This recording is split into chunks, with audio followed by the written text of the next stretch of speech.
The nation's passing leader will be on display, and the referendum for his opposing coach is stop him or else. Today, we begin on FS1 with an old Southwest rivalry.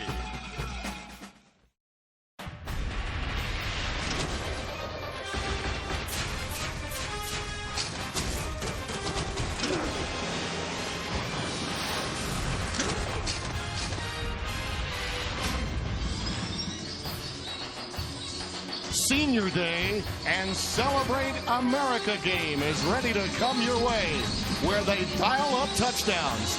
Jones AT&T Stadium. We are live in Lubbock, Texas, the Horns and the Red Raiders.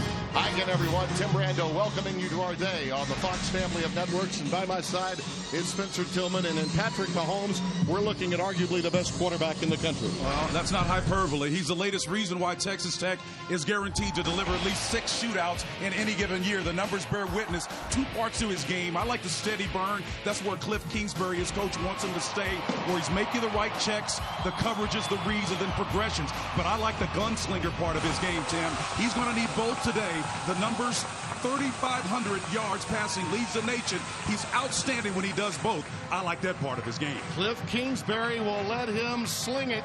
I've been brushing up on how many ways to say touchdown today because Texas knows how to get it into the end zone as well, courtesy Deontay Foreman. Well, he's a beast. And again, when you come to tackle him, you better gang tackle him. You would have decided in advance whether or not you want to bring him down because he will make you change your mind. Over 1,000 yards rushing, 9 straight consecutive games, over 100 yards. That leads the FBS. And then the Tyler Rose, of course, Earl Campbell has 11. He's knocking on that door right now, Timmy, and he's hell-bent for election. Our partner down on the sidelines, Bruce Feldman, has a lot more on Deontay. Right, Bruce? When I spoke to Deontay Foreman earlier in this week, I'd asked him his goals for the rest of the season. The very first thing he talked about was trying to save Charlie Strong's job. He said, I've tried to block out all that chatter, but every time you turn on the TV, they're always talking about whether he's going to keep his job or not. We love the guy, and we are going to try to do everything we can to try to make sure they keep him here. Last year, these two played on Thanksgiving. The final was 48-45. The Masked Rider has brought in the Red Raiders. And coming up next, it's Texas Tech against those guys that love to say hook 'em.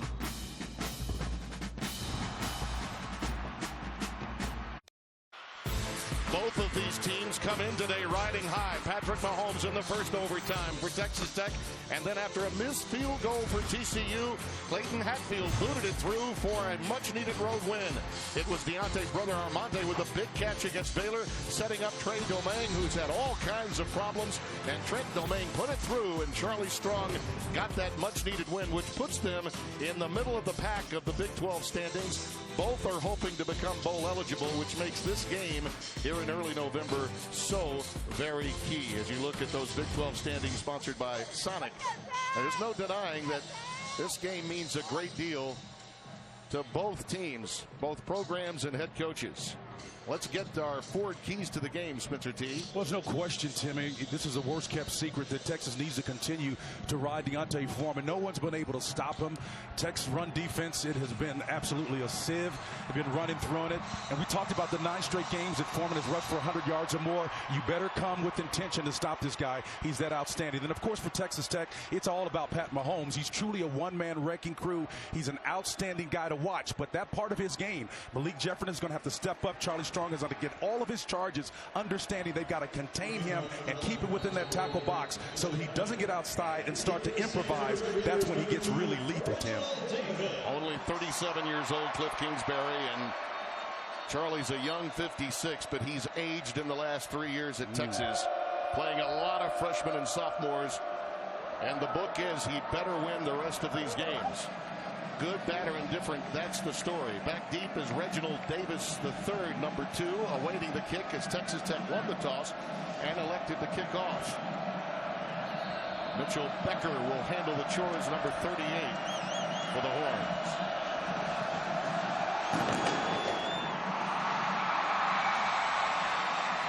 It just gets through the end zone for a touchback. It was very close to the out-of-bounds line, and Tortillas flying everywhere here. as we take a look at what to watch for when the Red Raiders have the football. Eyes will be on number 5, Patrick Mahomes. The Red Raiders, can they harness the hype, Tim, and leverage all of that emotion in those pregame festivities? It's senior day, the sellout crowd. It's literally the last true home game out there this team has got to be aware for. Brecken Hager, he's the guy that made the statement earlier in the year that you've got to be able to injure the quarterback. He didn't mean it in the way that most people took it, but again, it was bulletin board material. At the end of the day, they've got to come and live up to that advanced statement. Yeah, made the statement earlier in the week. And it was a follow-up question that got him into that difficulty. Here's Dalion Ward, number 32, the freshman from Dallas, Texas, who played big for them last week. Malik Jefferson, who is a freakish athlete at linebacker, just a sophomore from Mesquite, making the stop. A pickup of 3 at 2nd down and 7. Yeah, Malik is starting to play up to his advanced billing. He was set a couple of weeks ago. He responded with a career high in tackles. Let's see if he can continue that performance. This is where Mahomes is dangerous. Beautiful floater, throws it across his body to Cameron Batson for a first down. And see what's different, that's a 3-man rush with, we got a Red Raider down on the field. But what was different about that play, not 4-man rush, but a 3-man rush. They're trying to convince Mahomes with coverage on that. It's Batson that's down. Mahomes did a nice job of working and throwing across his body. All this is unscripted stuff you don't expect a quarterback to have success doing, but number 5 can. That's Dylan Haynes that really polished up on him there, and he was vulnerable, caught in midair, and he got him in the midsection right in the lower back. Junior from Oklahoma City. Haynes had an early pick in last year's game that we had back on Thanksgiving, a game that really put the Texas Tech Red Raiders in a position to get a solid bowl and a 7-win season. Something we should mention about this Texas defense, they are without their outside linebacker, the will linebacker, Anthony Wheeler. That's a big loss for them. Huge loss. His grandfather passed away, so he is attending his granddad's funeral. And Nashawn Hughes is getting a lot of time. Edwin Freeman has moved over to that side linebacker, away from Strong and over to Will. Now that Will is responsible and has a lot more freedom to work and run and chase, which is what you're going to have to do against this Texas Tech offense. From the 45, first down. Now you got 5. That's Cantrell, Dylan Cantrell on the receiving end. Another first down at the 40-yard line, 15-yard pickup. If you're going to take a gamble and bring more than 4, you got to win those individual battles. Tech is doing it early. Dalion Ward out of the backfield, another first down. They're getting in big chunks. Mahomes is on target. Jason Hall made the stop. I mean, he's just incredible. You look at the totals here. 500.6 yards, 253 first downs, a 58% mark on third down conversions. Second in the country in scoring to only Louisville. They are incredible. Top-rated offense in the country by a single yard coming into today's game. From the 29, first down. Texas going to play coverage now and just rush through. Incomplete. Kiki Cutie, sophomore from Lufkin, Texas, dropped that one. Yeah, Holton Hill, the field corner was covered him then, but for the drop, you had a one-on-one situation is what you're looking for. Again, Cutie is one of those guys that once he gets you in space, man, he has the nice wiggle in his hips, quick twitch fibers, abundance of them. He's one of the many Texas Tech receivers that can really embarrass you in open field. Justin Stockton is coming to the game now, number 4. He's the lone setback out of the gun, 2nd and 10.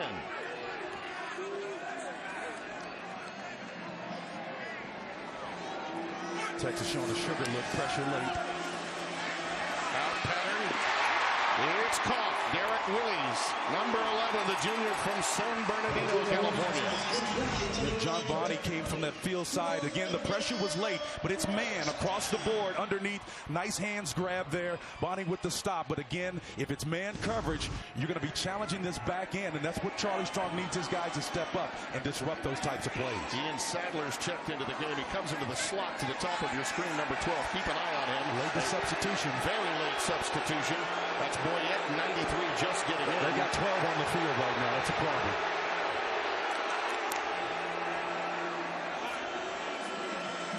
It's the option to the wide side. It's Stockton. Ushered out of bounds at the 12-yard line by Malik Jefferson. Yeah, but for Malik Jefferson speeding it outside, and he's not the freakish athlete that he is. There's no one to contain the option on the edge, and I think Texas Tech is in for the score, but for Jefferson there on the stop. You see those yards we were discussing, where they rank in the FBS. I mean, it's just incredible what they can do. The job that was done by the TCU defense by Gary Patterson last week was an anomaly. 2nd and 5.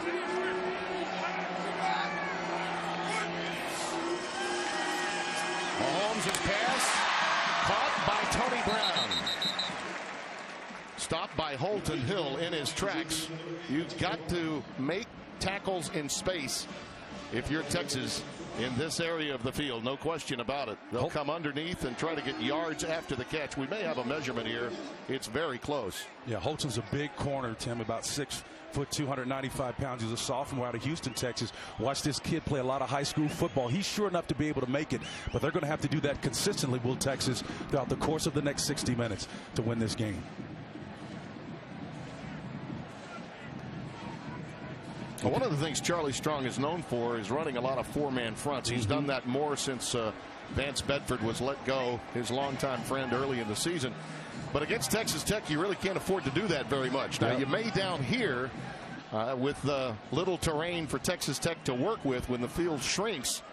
But he almost has to play nickel coverage as his base today, doesn't he? You're right. He is a 4-front guy, but you notice the first play from scrimmage, they rushed 3. And again, I think he may have looked at what Gary Patterson was able to do with TCU and have success in at least containing Mahomes. So he learned and watched that film because they were very productive at keeping him his numbers well below his season average. When they go heavy, DeLeon Ward, the freshman, is the one that's physical. You know, DeAndre Washington is gone. That big, great back of a season ago. Let's see what happens 3rd and inches. It's Mahomes, and he gets a little push, but we may have premature movement here. Let's see. Flags are down. We'll see if perhaps it's a neutral zone penalty. That's the preliminary indication, which is good news, obviously, for Cliff Kingsbury. There's going to be in a pistol formation here. Let's see. They take advantage of this. Watch the back line up directly behind him. Offside defense, half the distance to the goal. That results in a first down. Brad Van Vark is our referee today. Right there, the walk-in from the left-hand side looked to be Freeman. 35. 1st and goal. That was a pistol.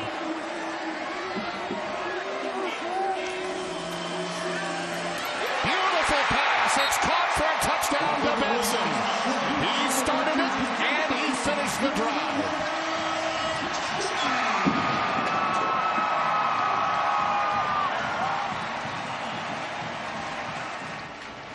I think the pistol formation is what got it because it got the inside linebacker on the switch route, the underneath pick right there. Chris Boyd not in a position to make that play fast enough because of the man coverage behind it, and the pick obviously disrupted their coverage scheme.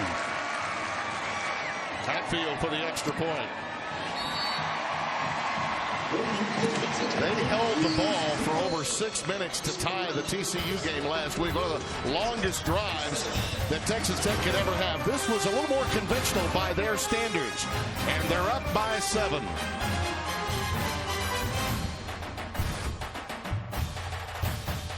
Your cans thinking playoffs.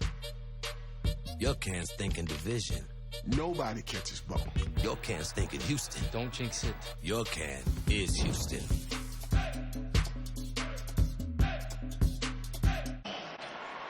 This drive took about half the time the last one against TCU took to send that game to overtime. 9 plays, 75 yards. Batson with his 7th touchdown catch of the year. And that 101st touchdown pass for Patrick Mahomes in his career passes, of all people, Cliff Kingsbury, his head coach. And he's got a ways to go to catch up with Graham Harrell, who had 146 in his illustrious career. Last time they beat Texas in a big game here was knocking them off with Crabtree making the catch and costing Texas an opportunity at a national championship opportunity. You may recall, Spencer, that gave them really the SEC in Florida. Yep. Tim Tebow a chance to play Alabama in a 1-versus-2 game. Texas would have really messed that up. Absolutely. Had they not felt the brunt of Michael Crabtree and Graham Harrell. Michael Barton will kick it away. And back deep is Ja'Cory Warwick from the 7. Whoa, nice tag. Got away from it, though. Did not wrap him up. And he gets an additional 8 or 9 yards before being ushered out of bounds. A 24-yard return. And let's get an idea of what to watch for when the Horns have the football. Tim, it's about which receiver is going to emerge to be the go-to guy this week. Last week, it was the wide receiver, number 3, Amari Foreman, the twin brother of a running back, Deontay Foreman. I think they'll settle in on one of the 2 key matchups to try to produce some results there and not put pressure on their young quarterback. Justin Nelson, number 31, will be the guy that draws the challenge, most likely to stop the best receiver that eventually emerges for the Texas Longhorns. Well, they certainly got burned by Oklahoma in a game our colleagues had on FS1. Joe Davis and Brady Quinn were here for that game. Little curl pattern. It's caught by Oliver, number 6, and look at him go. He breaks free, and right away, the Horns with a big play inside the 20. Jordan Brooks finally able to run him down, the freshman from Houston, 52 yards. Deshaun Johnson did a bad job of trying to jump that route. Again, this is the same thing that Texas was looking at on the last play. Playing man coverage, you cannot miss. Wide receiver screen to Dorian Leonard, just like that. Pinball wizardry on the football field is what we're going to see today. They're going to be lighting up this scoreboard. They've got it inside the Red Raiders 12. Second down coming up as you look at Shane Buechele, true freshman leading the FBS. One of the most successful in recent history, waking up the echoes of Colt McCoy and company. Foreman is in the backfield with him. And big burly Deontay gets it inside the 5 and down to the 4. Boy, he's a big back, but he just weaves his way through there, and it's too tough to bring this guy down once he gets down in that green zone inside the 5-yard line. Colin Hill made the stop. There he is. Untouched, a touchdown.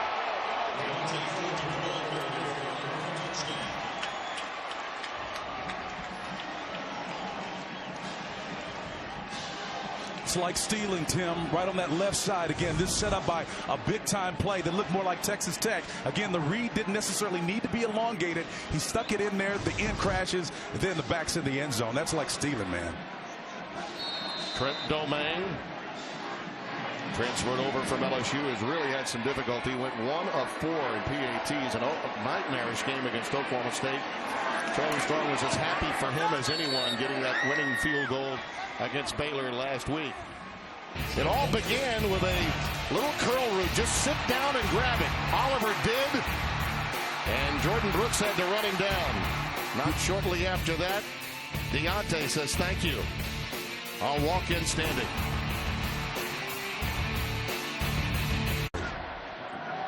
Tim Brando, Spencer Tillman, Bruce Feldman here in Lubbock, Texas. Jones AT&T Stadium. Tim, before we came into the game, we were talking about the run game of Texas, but before this is over with, people are going to know more about Sterling Gilbert, their offensive coordinator for Texas. 38-year-old, one of the most effective minds out there. We're so focused on the run game, and that's what Charlie kind of wants right now to protect them where they are.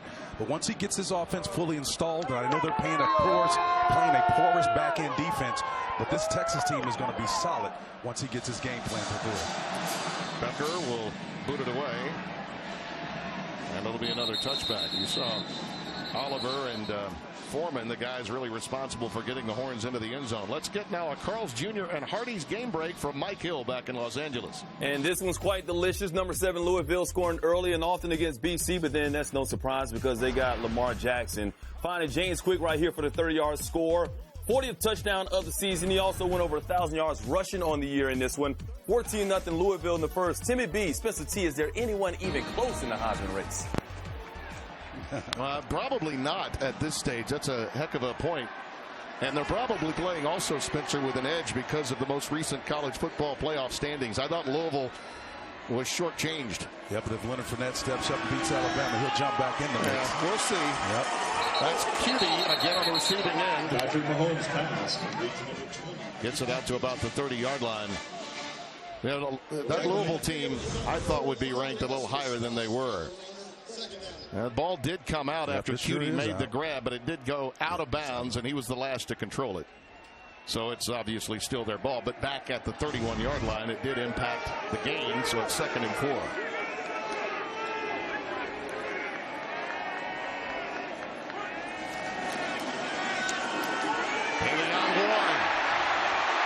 I can see why they're so high on this kid.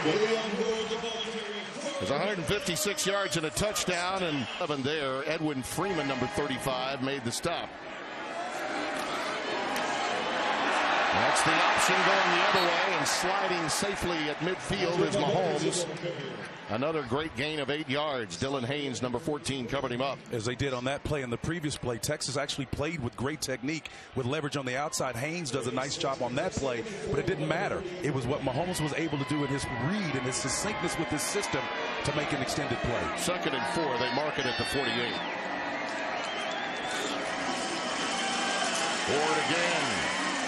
Well, he does have a good body lean. Not as big as, say, DeAndre Washington was, or as stocky, but falling forward and just a little shy of the first down, maybe by a half yard or so. We may have another measurement, in fact. We've got an injured Longhorn down there. That's Poona Ford, number 95, the sophomore from Hilton Head, South Carolina, one of the really big guys that Charlie Strong has up front.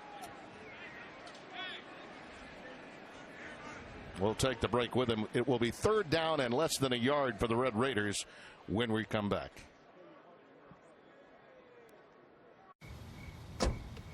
Thank you, dear. Well, you're very supple. Just like I was at your age. Back then, I was a sex expert. Used to call me the buttered biscuit. I know about birth control, too. So you can ask me anything, baby.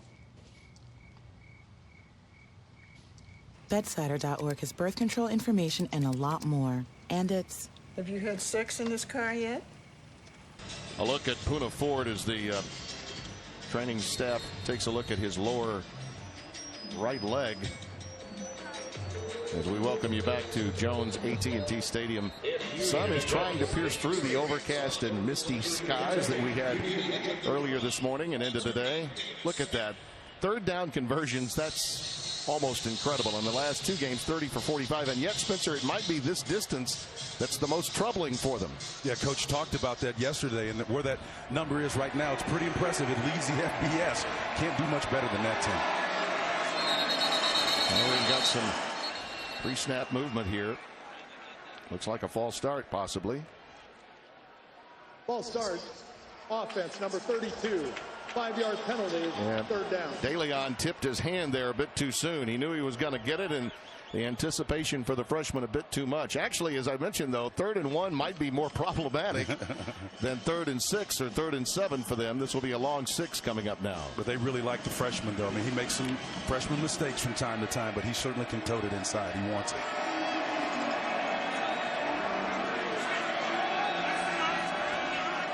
Malik Jefferson showing some pressure here. Here he comes with some help. And there you see it. Little slant right to Willies for a 1st down. Beautiful read and another 3rd down conversion for Mahomes. Tim Cameron Batson was the guy that really made that play work. He was working in that inside receiver slot, number 13, that got the rub, that opened up the receiving route. 21-yard pickup, 1st and 10 now from the 33 of Texas.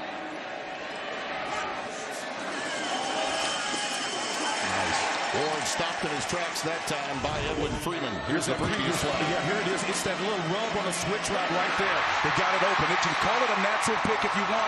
Either way, it's effective. If you're going to play man press, which is the scheme against a 4-wide concept, you've got to be able to stay on your feet. After the loss of 2, 2nd and 12.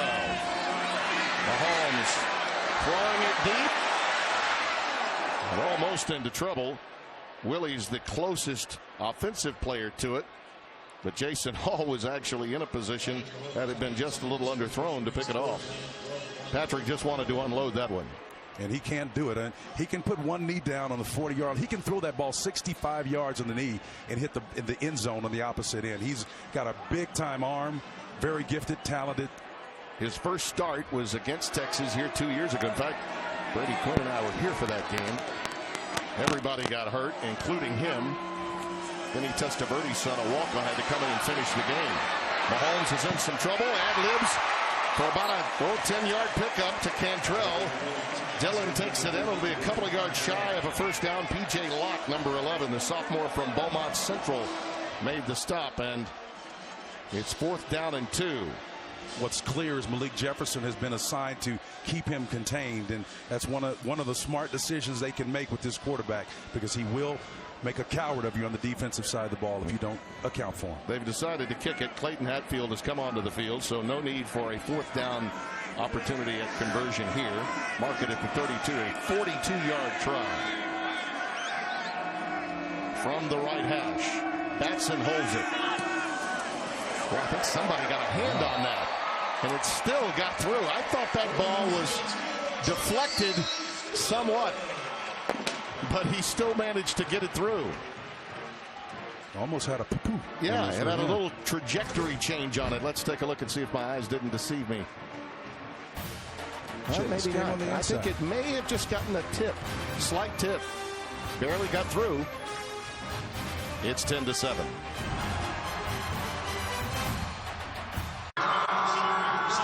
FS1 College Football is sponsored by Jared, the Gallery of Jewelry. Well, coming up next on FS1, it's a great day. Oregon State, the Beavers will take on Christian McCaffrey and the Stanford Cardinal. Then it gets wild in Waco. TCU battling 17th ranked Baylor. Coverage begins right there at 3 o'clock Eastern time. Gus Johnson and Joel Klatt will have that one for you. Shannon Spake. Watch it live on Fox Sports Go.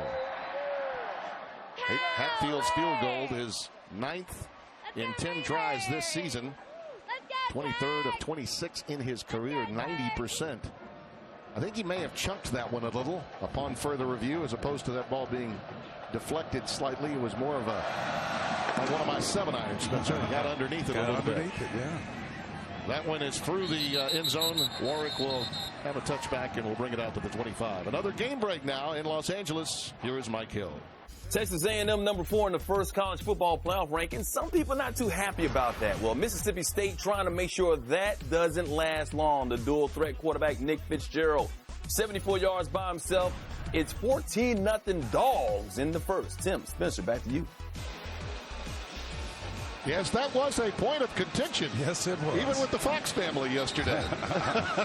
Hey, but Tim, listen, they're in that position because they've already played Alabama. Yeah, that's true. Irrespective of whether win or loss. Yeah. That's why that's there. It's that blueprint that the NCAA Tournament Selection Committee has that is utilized, and I think a lot of people overlook. We'll have to leave the game until he corrects us. I think we have a uniform issue with Dorian Leonard. He's having to leave the game for a brief time. 1st and 10 coming up. I certainly believe that Washington would beat Texas A&M on a neutral site at a neutral field at this stage, but such is life with the standings. I think they'd give them too soon. I wish they'd wait another 2 or 3 weeks. Pass is caught by Armani Foreman. He's got a first down above the 40 to the 43-yard line. Well, one thing that this back end has got to do, David Gibbs has got to get them wrapping up, man. This has been so poor tackling throughout the year. Doing it again in this early contest to set up the first score for Texas. They haven't improved yet. Deontay gets it up to the 48. It's going to take some time, but I'll tell you this about David Gibbs. He has the pedigree. No question about it. I mean, he had a stop there, a couple of stops in the NFL. Was in Houston for a while there. Got a chance to hang out. Of course, we go back to the old Oklahoma days, and he's a class act, knows his business, sharp as a tack. He'll get him there. On 2nd and 5, little curl for Armani Foreman. Stop shy of the first down, it appears, by maybe, they're going to get him the first down yardage. Forward progress doesn't net the line to make. Coach Gibbs can be proud of Paul Banks on that last play. He stepped up again like a cashmere, and that's a nice open field tackle right there. You can be proud of that. Another easy first down inside the 35. Malik Jenkins made the stop, the senior from West Texas. On that big number 33, reads like a computer, man. When he hits that edge, he turns it inside and hugs it tight. Bouchel for the sidelines, cradled by Ja'Cory Warwick. Sean, this is outstanding play calling here. Sterling Gilbert is just painting the field with this play selection. Make them defend the width and the depth. Yep. And open it up for Foreman between the tackles, right inside the 20 this time to about the 19, and another first down. A down Red Raider down in the middle of the field in the numbers. I went down to the field before the game, Spencer, with Bruce Feldman, and talked with David Gibbs and a few other people. Actually ran into Tim Kingsbury, the father of the head coach. As you take a look at Jordan Brooks, that's their best defender, best young defender who's down on the field. So our concern now is for him. But I can tell you that as artificial surfaces go, that's one of the hardest surfaces I've been on this year. It's got bounce to it. They're a much better turf team. This Texas Tech team is built for the carpet, but it is much harder down there than most that you would find, most synthetic surfaces in college football today. Well, certainly we know that the offense loves the fast field, and I'm sure Bruce can probably speak to that as well. Yeah, and he's down on the field, has more on Jordan Brooks. Yeah, Tim, Tech didn't have a linebacker who could run down plays on the perimeter last year, but they have one now in Jordan Brooks. They really, really like him. And this kid was fast enough where he ran on his high school's 4x100 team, and they said he loves football. When I talked to Zach Spavital, he's the linebacker coach here before the game, he goes, this is a big one for him because this is a kid who got recruited by a lot of SEC schools, but Texas and Texas A&M didn't want him. We're glad we got him. Yeah, and he's a guy that, in talking with David Gibbs, they want to put him in a position many times, Bruce, to be unblocked and just let him run and chase. 1st and 10 with the ball at the 20.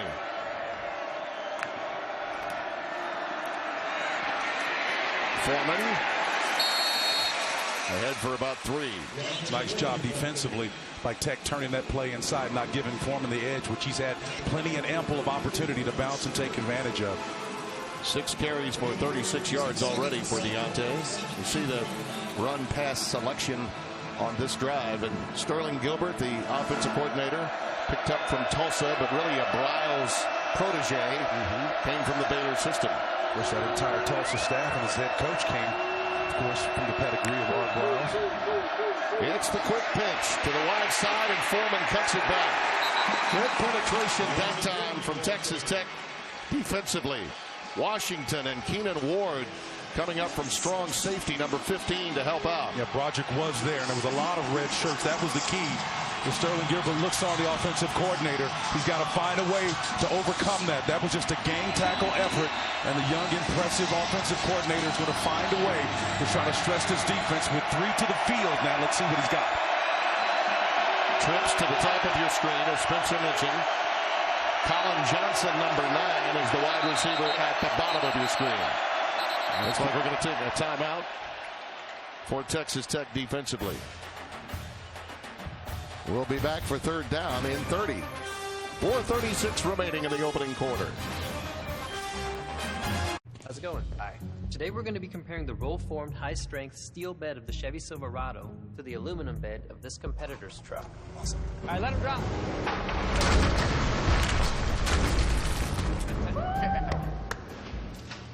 Let's see how the aluminum bed of this truck held up. Oh, wow. That's a good-sized puncture. That's all the way through, for sure. Full-on crack here. If you're aluminum now, you're going to go, ugh. Let's check out the Silverado steel bed. Wow. Yeah, a couple dents. I'd expect more dents. Chevy clearly held up better than the Ford. 10-7 our score. Sterling Gilbert has his troops over at the sidelines discussing matters. This is one of those games where you almost feel you must score every possession. It really is. Points per possession do matter. And this, I'm convinced of this. After a couple of years, probably since 2007 in earnest, this league entirely became an anomaly. It became one where the traditional metrics that we use to determine success, both offensively and defensively, have to change. But there was something about that trick formation to the wide side of the field that disrupted the defensive pattern of what Tech wanted to do. Bouchel for the post corner. It is hauled in, and touchdown, Colin Johnson.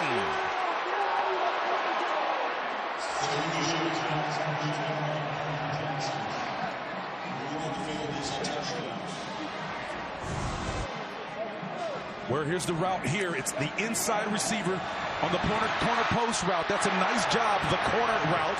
And then the freshman out of San Jose, California, that 6'6", 212-pound frame goes up and pulls that one in. Doesn't have to high point it. That ball is placed right there. And we talked about the top of the show. Justice Nelson, their best cover guy, would be on the receiver that winds up being the go-to guy for Texas. And that was the matchup there. But no answer. He did a remarkable job of getting that 1 foot in as he was being pushed out by the defender. Like a lot of locals, the partisan crowd felt that maybe, just maybe, he had not gotten that foot down, but he did. Here's Domingue for the extra point. And Buechele just threw a perfect pass. Marker down late.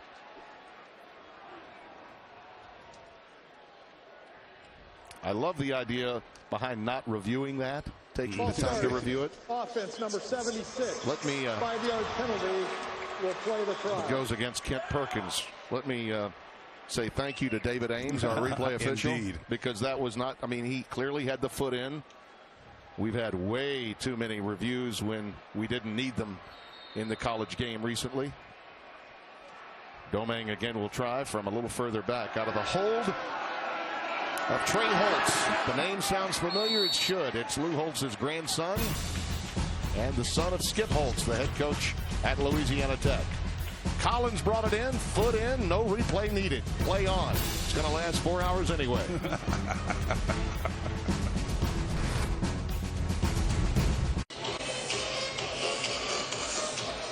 Packed house here at Jones AT&T Stadium. 14-10 our score. Shane Buechele, his ninth start as a true freshman. He passes the legendary Bobby Lane, who started 8 times for UT back in 1944. Davis dropped it, picked it back up, and now is in some trouble inside the 15. Davis had his high heels on there, cowering near the end of that. That didn't look impressive at all. You got to come in there with intention when you're returning the ball at this level. Now, the moment he bobbled it, he became tentative, no question. Now, you see the first 2 possessions for this high-octane Red Raider air raid offense, led by Patrick Mahomes, who, by the way, out of Whitehurst, Texas, is a young man that a lot of people are already discussing. Well, where would he wind up at the next level? Well, hold your horses. Okay, masked rider. He might even stay. There's always a possibility. He could be even greater, perhaps, in another season's time. There's Cantrell on the receiving end. Gets it up near the 20-yard line. 3 yards shy of a first down. That was a sizable game, but I think Texas did a fairly decent job of putting a number of white shirts around there, just rushing 3. Again, trying to win with coverage. They're going to give him 6, so it's 2nd and 4. Bailey on Ward. In the backfield with him, out of the shotgun. Man straight across the board. Play fake, quick slant, caught. Lines Cutie. He's out to the 32. Kiki Cutie, 28 catches, 467, and 4 touchdowns coming into today's game. Now, Brandon Jones was there to mount him, but again, it wasn't until after that sizable gain and in a first down, moving the chains. 12-yard pickup. Ward now moves split wide to the top of your screen, so they go empty. Mahomes is 11 of 13 for 117. Adding to it, Jonathan Giles.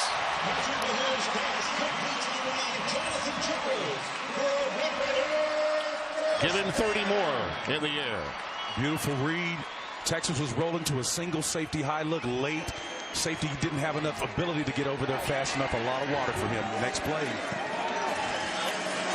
Tempo. Giles again. Lunging forward for another first down. At the 26-yard line of Texas. They're tacking Brandon Jones, number 19, on the back end. He's had a tough time making tackles in space. I wouldn't be surprised if they come right back at him. Brandon Jones, number 19. He's a freshman out of Nacogdoches, Texas. They're attacking him.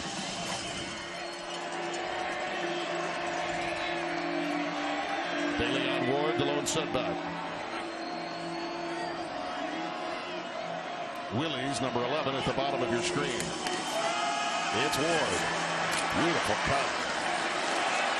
I like this kid, Spencer. Yeah. He runs low, gets the shoulders down, and takes those short, choppy steps you like so And he much. shows you vision. You see the right get back to the inside right. Shows you he was seeing something. Maybe it was color, but the fact that he made the move showed you that he's looking and looking not to run into darkness. He got 5. 2nd and 5. Run to daylight. Mahomes. Oh, that's beautiful. How about that touch? He's killing him softly with that song. Quentin White, number 23, takes it inside the 10. Got to have patience down here, and he showed it.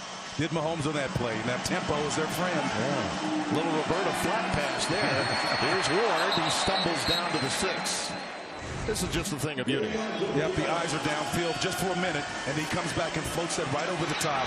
Junior there hauls it in. Just a nice job of paying off the quarterback eyes in the read. Yeah, the confidence that he has is just amazing. I mean, his eyes, really, when you look at him, there's no fear. He's in total command of everything he's being asked to do. Look at him.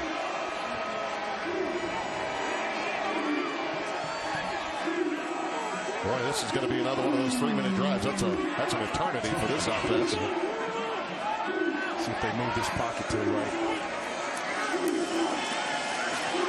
The flare outside. It's Giles. Wow. Hello. How do you do?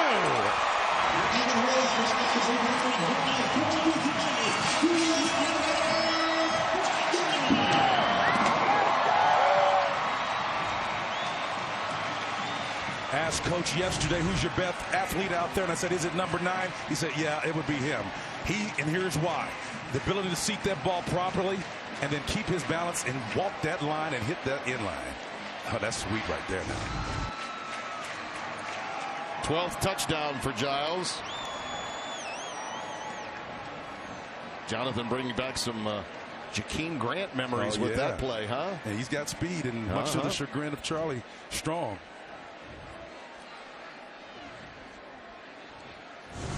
I think they're going to take a look to make sure that he did not step out of bounds there. I don't see anything definitive yet. And see, he kept that foot was kept up, that left foot. Well, it's going to be tough to overturn that from that angle. Indisputable video evidence is what's needed. I don't see it. Yep.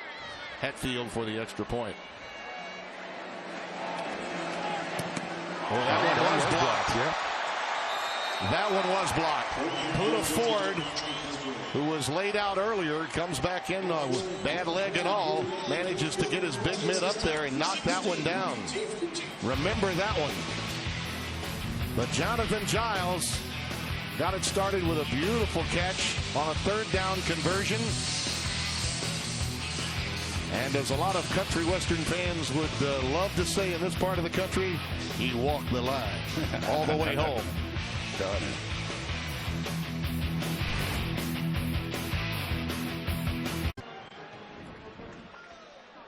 Another outstanding scoring drive for the Red Raiders. They lead it by 2 after the Giles reception, his 12th touchdown catch of the season. And here's Poona Ford getting the penetration and getting that hand up to knock it down.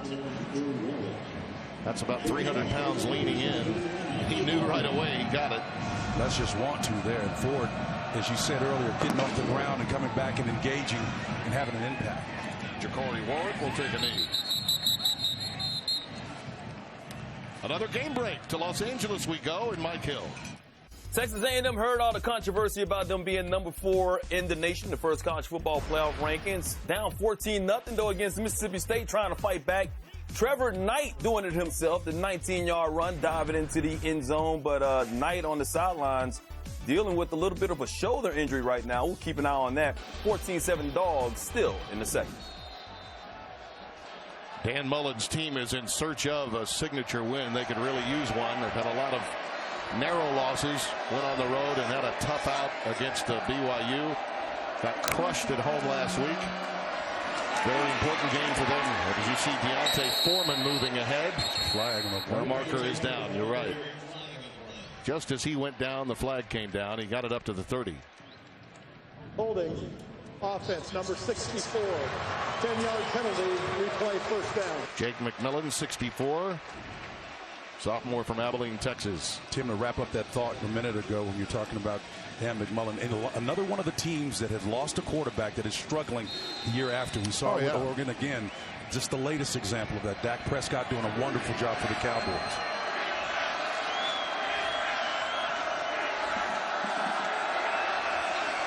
Gee, I don't think he was under center nearly enough in college, do you? Prescott, I don't know how he's getting it done. There's a quick slant, caught to Amari Foreman, lost it, ball is out at the 26. They're going to say down by contact. Banks got him down. Ball was out, but it is ruled down by contact. Well, they're getting it to the guy we said they were going to get it to, Foreman. Again, I think that ball's down. That's a nice call. Yep. Excellent call. That clear example by our crew caught the great angle on that. On the slant route, ball is down, elbows down at the same time, ground force it.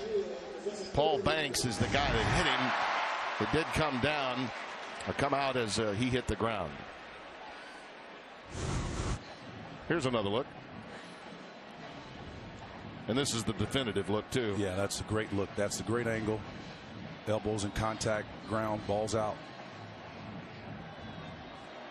Another angle here. You know, they're really struggling. David Gibbs his modus operandi as defensive coordinator was about turnovers at Houston when he was with Tom Herman. And they got a bunch of turnovers early, but they've been without for about the last 5 or 6 games. And you know, that's really what Cliff Kingsbury wants, is more possessions, and you get them by virtue of those turnovers created. And you see the first 8 games versus a season ago. That's got to be improved for his team if they are going to make a move in this conference. Well, previous to last week's pick by Douglas Coleman versus TCU, they hadn't registered one since September of 29. Yeah. It's been that long, so there's definitely a correlation between victories and turnovers. Be opportunistic on defense. That's the call. Buechele looping it long, and it is caught. Hurd had it and dropped it. Gerard Hurd, who's been out, did not play for the first time last week. Douglas Coleman was with him, and the former quarterback just absolutely missed this one. He did miss him. He was wide open, and again, this is Coleman on the back end trying to defend, and he just dropped it. That's right, through the 1 and the 3. He had 2 complete steps on Coleman. Coleman was beat dead to rights, and he knows Hurd that he missed an opportunity. Wow. Buechele could not have thrown that one any better. 3rd and 9. That was Buechele's first incompletion. He's now 7 of 8 for 118 yards. Now, both of these quarterbacks are almost perfect. Well, if the only way you're going to stop them is if they stop themselves, and that drop by Hurd could be devastating. Let's go down to Bruce Feldman, who's got more on the injury to Jordan Brooks, the outstanding freshman linebacker at Texas Tech. Yeah, Tim. They took him into the locker room. Word is from the Texas Tech staff, they're looking at his shoulder as well as his neck, but they are optimistic that he might return into the game. Boy, they need him, just as Texas is missing Wheeler today. I mean, that's a huge loss. And if you tuned in late, Anthony's grandfather passed away. The super sophomore from Skyline High in Dallas, Texas, is attending his grandpa's funeral. Skyline has produced some quality talent over the years, and so has Carter.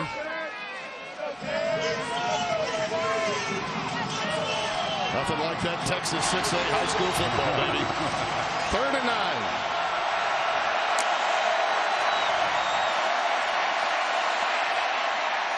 Incomplete. Warwick, the intended receiver.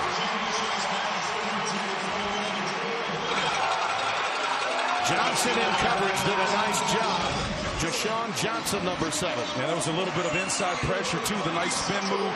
Just 3-man rush. They did it with coverage and pressure. The ball was off the mark because of it. The young freshman high and away on that one. First punt of the day with 31 seconds left. I brushed up on my touchdown calls, not my punt calls last night. Batson waves everyone away. They will rule it out of bounds up around the 30-yard line. Michael Dixon with the 45-yard boot for the Longhorns. Well, he got into the Johnny Unitas Golden Arm Award finalists. Yeah. And there's Patrick Mahomes. That's a heck of a group when you think about it, isn't it? Yeah, a bunch of upperclassmen there. Win different ways, but they all are gifted and talented and emblematic of the great Johnny U. Larry Fedora has done a wonderful job of developing quarterbacks. Spent some time at Oklahoma State, as everyone knows.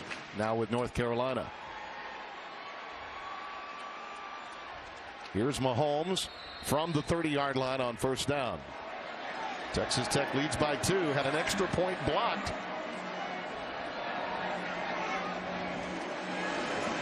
Just a 3-man rush. Wow. Pressure was coming. It was intended for Cutie. He just had to unload it. 2nd and 10. Well, that's a big win there for Texas. Anytime you can get that kind of pressure on the quarterback when they've got 6, including the back to block your 3, you win the numbers on the back end in coverage. Justin Stockton has re-entered the game, number 4 in the backfield with Mahomes.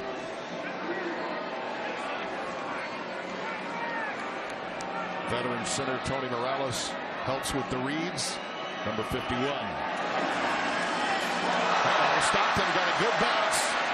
Helps that the turf is a little hard. He got a true bounce. We've got a marker down as Stockton goes down at the 31-yard line. Holton Hill covered him up. Offside. Defense number 44 lined up in the neutral zone. 5-yard penalty. Replay, 2nd down. That's Hager, who got into the neutral zone. 44, the sophomore from Westlake in Austin. Brecken Hager, the guy who talked about at the top of the show that made the incidental comment about injuring the quarterback. He's really lucky on this play because not only was he offsides, he was actually out of position. Had that ball not been fumbled or dropped, he would have been burned on that edge. Bailey and Ward has come back into the game. 2nd and 5 for the Red Raiders. And the clock has wound down. You know, these two played on Thanksgiving, Spencer. We were there for it. It was scoreless at the end. And yet the final was 48-45. I can only imagine how many they could get after 30 points in the first quarter. It's early.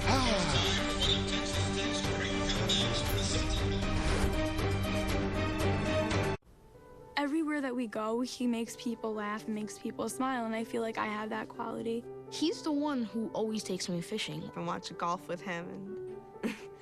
I watch him cook, because when I grow up, I want to be a cook too. We have the same faces like this. Dad is the one, when you fall, that picks you up. That unconditional sense of presence and reassurance is really what makes him my father. FS1 College Football is sponsored by Jared, the Galleria of Jewelry. Well, we've got a gem underway here in Lubbock today. Tim Brando along with Bruce Feldman downstairs, Spencer Tillman with me. And, you know, they've eclipsed the number they had against Oklahoma in that track meet. And I don't see anything to stop either one of these two teams except themselves. No, 300 combined yards between them, 212 to 156. And again, Texas is holding their own today through the air. And again, we talked about Sterling Gilbert, their offensive coordinator, not afraid to take some shots in the corner. That little corner post route that he did for the score, that was an outstanding play, something you would think Texas Tech would be more inclined to do. But he's not scared at all, even with the freshman quarterback. Cameron Batson has it. He's up to the 45-yard line.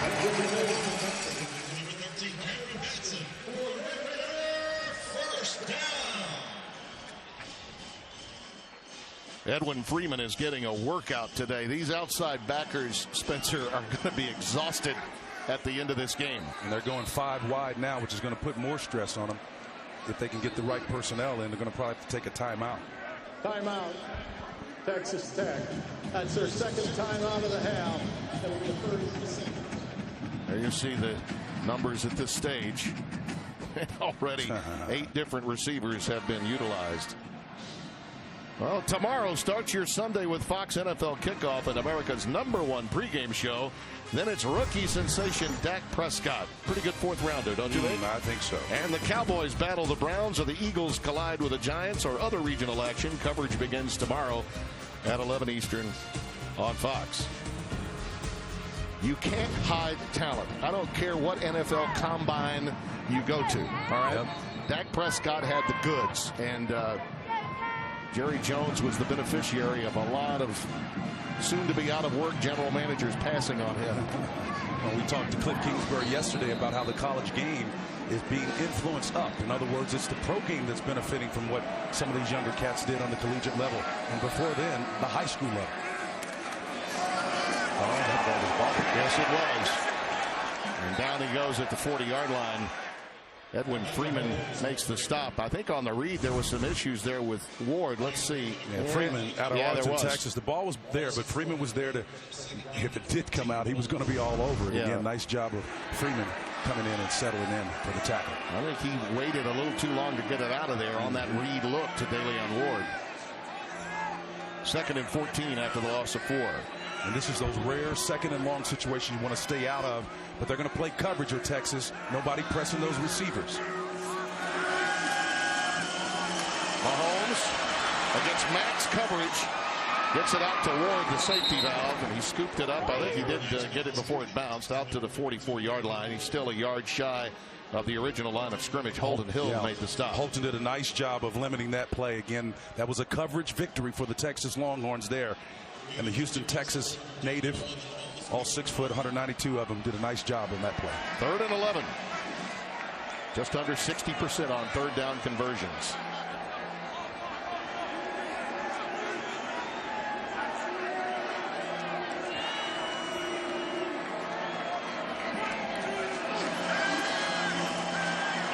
Mahomes dumps it again. What a thing of beauty. It's caught by Cutie. And we've got a marker down back at the 47-yard line.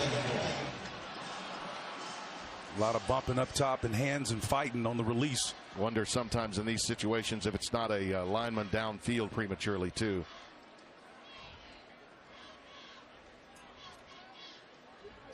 Illegal formation, offense number 78. 5-yard penalty, replay 3rd down. That's Terrence Steele, the redshirt freshman, that's guilty. So it did involve an offensive lineman, left tackle. Yep, he's a little bit back, and that's where the discrepancy comes into play. He needs to be, a lot of times left tackles will get that leg back there so they can get set, particularly off a nice edge rusher, but that was not. No, you don't see that called in this league that often. That's one in the SEC they call consistently. Yeah, absolutely. But you do not see it called in this league that often. 3rd and 16. I mean, look where it is now. Look where it is now. What's the difference? Mahomes lets it fly. It's underthrown. Chris Boyd had a look at it. And a rare punt formation coming up now for the Red Raiders. Those negative plays early on in this series, the difference. Well, Chris Boyd almost made him pay dearly for that when he came off his assignment. That ball was well short of the mark. And again, the sophomore out of Gilmer, Texas, turned on that ball, had it in his radar sight, man. He was coming back for it. Barden will punt it away. Last week he punted it 4 times. His longest was 49. He averaged right at 43. Angling this one for the sidelines. It's a nice roll. How about that? How about that? Like it had eyes.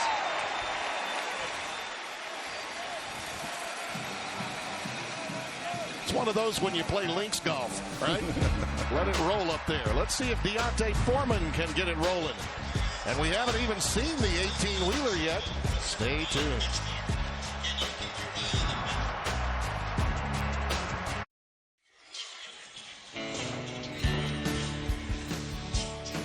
Nothing like the Lone Star State, along with football being synonymous, and a great old Southwest rivalry renewed here in the Big 12 with Texas Tech and Texas. Tim Brando, Spencer Tillman, Bruce Feldman, happy to have you with us here on FS1 today. Tim, they talk about riding for the brand out here in the West, and they've got a jam-packed place here trying to protect the Jones tonight. Senior Day, this is the lad. There will be a home game, but it'll be played at a neutral location later on in November. This is a big, big day.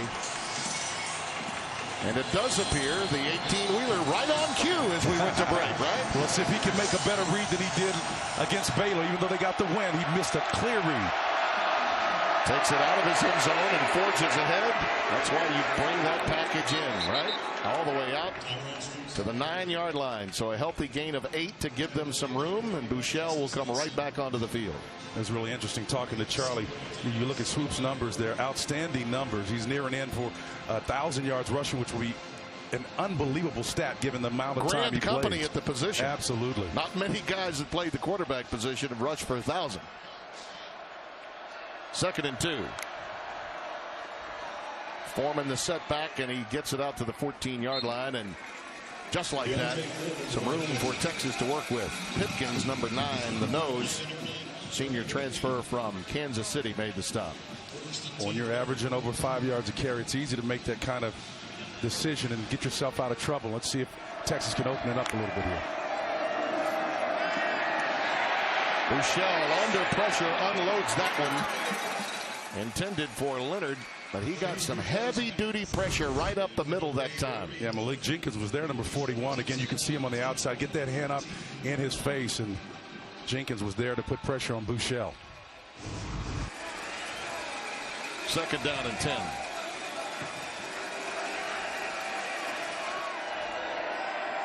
Texas not playing nearly as quickly as they did early in the season when they got that win against Notre Dame. They've slowed it down a little.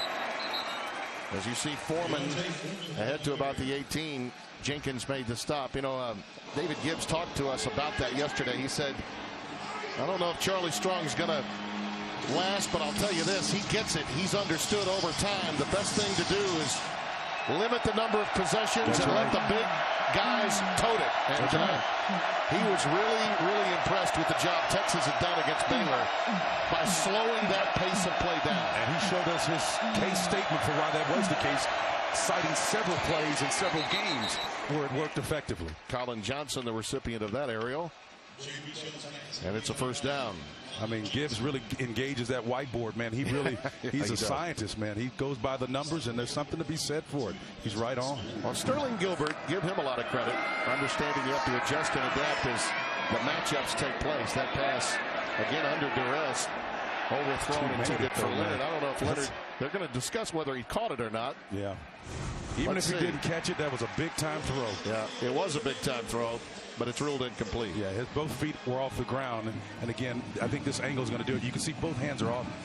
Hands are on the ball, but both feet are off the ground as he lands out of bounds. I mean, let's face it, if you're playing a team like Texas Tech or Baylor and you're on the road, it's in your best interest to control the football, regardless of the style you want to employ as an offensive coordinator. And it appears that Sterling Gilbert has figured that out.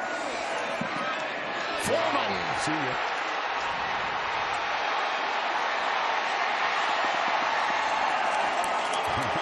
Once he got past the point of attack, it was, as Spencer suggested, see ya. Ja'Shawn Johnson takes him out of bounds after 56 yards. Well, they ran it where they want, to the soft side of that 3-man front. And again, the deceptive number 33, Foreman is much faster than he seems to be when he runs. He gets you in his back pocket. I've seen him walk away from safeties. Swoops is now coming at running back for Foreman after that long jaunt. So he's in the backfield now with Buechele as a running back. They started this last week against Baylor. Wide receiver screen to Leonard. And he stopped at the 17. Nice job in space by Johnson to make the stop, number 7, and he's still on the field. Hasn't gotten up. Devin Dunneray was there nice in the receiver spot as the wounded Red Raider stays down and gets some attention there. Made that play happen with a nice sacrificial move by a receiver, helping his battery mate out. Duvernay, number 2, the freshman. And they're going to tend now to Ja'Shawn Johnson.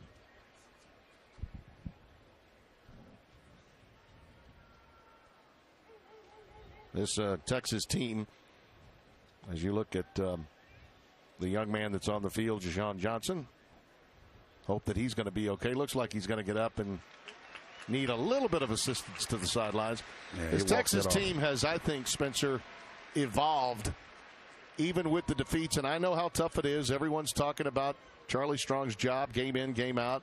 You can make a case that the Vance Bedford firing cast a shadow of doubt that was legitimate on Charlie.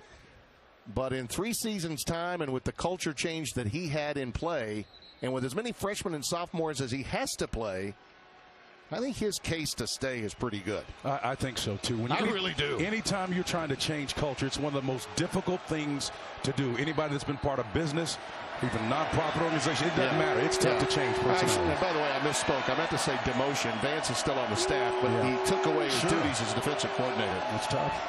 And Vance has been with him a long time. That was tough. That was and it didn't look good. Well, was a legendary coach, comes from great pedigree. Right. Foreman burrows down about the 15, inside the 15 at the 14. Pipkins made the stop. Yeah, Coach Bedford's family goes deep, man, in the Texas annals of rich tradition, high school football, and that resonated. No question, it was a tough call to make. But Steve Spurrier told one of his famous Florida coaches once, never get too close to your assistants. You may have to fire them one day. It's a hard job. It is tough. But that's why they pay these guys what they pay them. They got to make tough decisions or be willing to anyway. Swoops. The 18-wheeler. Nice read. They read it that time. He's going to be a yard shy of the first down. He may be shy, but he took everything he possibly could and stretched that one. He can be proud of the fact that he didn't make a poor read. Luke Stice, 37, made the move from the linebacker spot. You saw a color flash inside. He did the nice job there. They just missed the tackle inside. But I think he read the ball to read perfectly. They're going for it, and why not? Swoops. That lunge, I think, got him the first down to the 9-yard line. It was 4th and 1, and he got it ahead for the first down. Should be first and goal. He's so tall, and that's the thing he's got to be aware of. He's got to get down, because when you're going for those short yardage, it's all about the physics. The low man is going to win that battle. And a lesser or smaller guy can get underneath a tall, rangy guy and deny him an opportunity to make a first down. A lot of people have trouble with this, Spence. I'd love to get your thoughts on it as we watch the 18-wheeler here on first and goal. Look at that. How about it? That's too bad, too. Caleb Blewett with the touchdown reception. And we got a marker down. It looked good, though. That was the Tim Tebow pop. Which Charlie saw many times. Personal foul, top block, offense number 76 and number 56. Wow. 15 yards. That's Kent Perkins and Zach Shackelford. And you talk about coming at the wrong time. They engaged the two of them here. Yeah. Well, if you're engaged, you can't block somebody while they're in the process of being blocked. You cannot touch them, particularly inside that tackle box. Umpire was all over it. Watch just to the left of your screen. Yep. Flag comes in right from the back immediately. Good call. Yep. Great call, actually. A lot of people have problems with a quarterback of Bouchel's pedigree being taken out in the red zone as often as they do with this 18-wheeler package. That pass is incomplete, intended for Oliver. What are your thoughts on that? Well, I think it comes down to who you have. If you have a guy like a Johnny Manziel or Pat Mahomes, the package actually expands when you get in the red area, Tim, and that's the exception. For most quarterbacks that either are young or more traditional quarterbacks, a third of your playbook immediately goes out the window when you get down here. So that's the reason why if you've got somebody that can give you an option, or you can go Tim Tebow style, just get a big guy in there and run downhill, that's your best option. Yeah, well, I'll tell you this, it kept Swoops engaged. Yep. And I think that's really one of Charlie's greatest assets is keeping his players, these millennials, engaged. Bouchel's pass incomplete. Intended for Colin Johnson. Colin fell down on that play, Tim. Again, the ball was on the way. It was in line. But you can see Colin Johnson out of his break. You can see number 9 as he pivots and turns. That hand comes down. And he just is not in a position to make that catch. Nice pitch by the quarterback, Bouchel. But again, Johnson just fell down. Still 3rd down and goal after that chop block that negated a touchdown pass to Blewett, the tight end, from Tyrone Swoops. Texas wants a timeout. Gilbert and company running up to the line of scrimmage to get that timeout.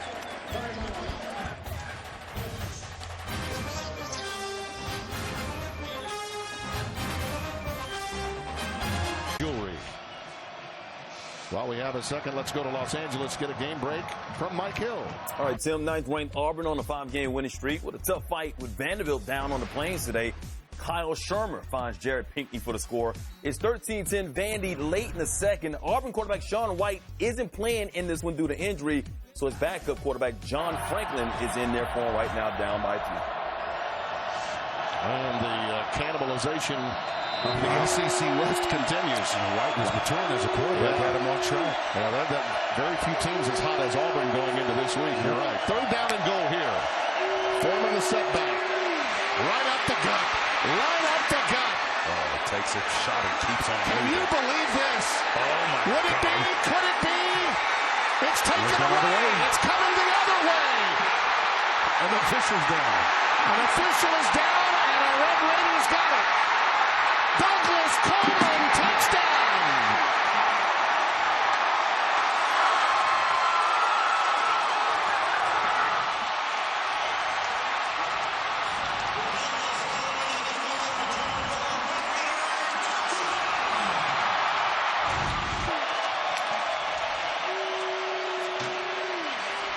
What was going to be an outstanding run here, punishment, paying it off in the end zone. We thought it was going to be a sure score, and we saw a 2-11 in progress. The theft, Coleman headed the opposite direction. He had a turnover a couple of weeks ago against TCU. Now he's doing a fine job of turning it back. That was an interception. He matches it with the run and a steal. Outstanding job by Coleman. You're waiting for a whistle to blow and forward progress to stop, but the legs are still churning. He's not on the ground. He's still not on the ground. The ball is loose, and grand larceny is underway. The youngster from Zachary, Louisiana, goes the distance. It has been confirmed. David Ames, our replay official, says, yes, sir, it counts. And Charlie Strong is in disbelief. Talk about a 14-point swing. Well, David Gibbs has been coveting turnovers. He got one there. That's the biggest one he's had since he's been here, and I guarantee you. And you know, the reaction from Foreman tells me that it's legitimate. Yep. He's not fighting it at all. Is under further I guess David has not confirmed it. I thought that when it was officially told to us by the white hat that it was a touchdown, that David Ames had confirmed it. Apparently not, so they're going to take a look at it, but I don't see how they can overturn this. Somebody that gets on that sideline, though, you can see the push and the effort here for that young man. You've got to get in his ear and tell him it's all right, because that's a winning performance right there. The key is where the legs were and where the ball was when it was taken away. Now, remember, if he has possession of the ball and it crosses the plane, Spencer, it's touchdown Texas. Left arm, the ball's out now. Ball is out before he gets to the end line. And now it's a live ball. Let's try. And the freshman from Zachary's got it, and he's on his way for 100 yards. Let's try to get another look at that, Tim, because I want to see, because we were in this situation a couple of weeks ago. This is real time. This is real time. We may not be able to get a full appreciation of it. It's out. Yeah, that's not. There's no question that it's out. I just want to make sure that he's not anywhere past that line. He's not. He's not. He had not gotten there yet. Okay. That one obviously doesn't show it. Foreman pretty much knew it. It was that original angle that we had as his leg was going down that was actually the best angle that we had. Well, it was two outstanding plays. One dejected by an outstanding runner, and then Coleman stealing it from him, the opportunity. The sad part for Texas is that Deontay Foreman with extra effort, an effort play that's getting him into the end zone. Now he's got the push, which is legitimate. Watch where the leg does not go down. All right, forward progress not stopped. Now where's the ball? That's shielded a little bit by Colin Johnson, but it clearly comes out. Watch where 25 is when he takes it out. He's got the ball already before he touched it in the end zone. He's already got the ball before it hits the end line. And Buechele knew it. On the field, it's called a Texas Tech touchdown. So the indisputable evidence has to be there to overturn this decision. And based on that replay, which is the best angle we have, I can't imagine that it would be overturned.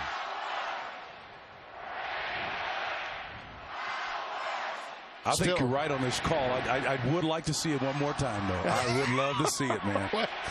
I want to see definitively. Here comes the call from the knee down is not the issue I'm looking at. I want to see where.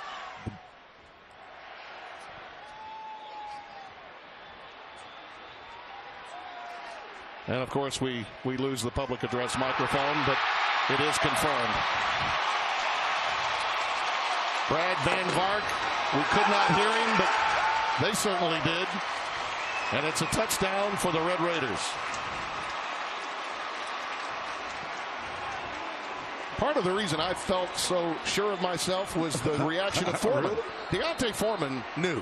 Yeah, he knew. I don't think he was aware where he was. He knew the ball came out. He didn't know where he was in relation to whether or not he had gotten across the line and scored at all. He just two incredibly bad plays. Really, the chop block for the Longhorns between Shackelford and Perkins, which negated this touchdown when Swoops made the throw to Caleb Blewett. That took away a score. And then on 3rd and long, a really outstanding play call by Gilbert. Looks like they're going to get in or very close. And then one of the greatest thefts we've seen in this part of Texas leads to a 14-point swing, 99 yards, longest ever for the Red Raiders. The UFC's legendary New York debut begins on FS1 with the biggest prelims card in UFC history. UFC 205 prelims next Saturday at 7 p.m. Eastern only on FS1. 23-14 our score, and Douglas Coleman with the longest fumble return for a touchdown in Texas Tech history. He will remember that. That's sweet, man. You can't get it any longer in college football. He's put a couple of them back together. He talked about it in the post-game last week of how they do tend to come in bunches when you get them, and for him they are. And they had to go nickel if their linebackers can't go, and Devontae Hinton can't play today either. They've only got the one outside linebacker, the skinny Braden Stringer. So in that situation, 3rd down and long, they've got the nickel backer in, and he makes the theft. Warwick is back deep for the Barden kickoff, and it's a short one. Warwick at his 9, and he moves forward. Special teams have been an issue at times for Texas Tech. And here again, Spencer, is another look in real time at this turnaround play.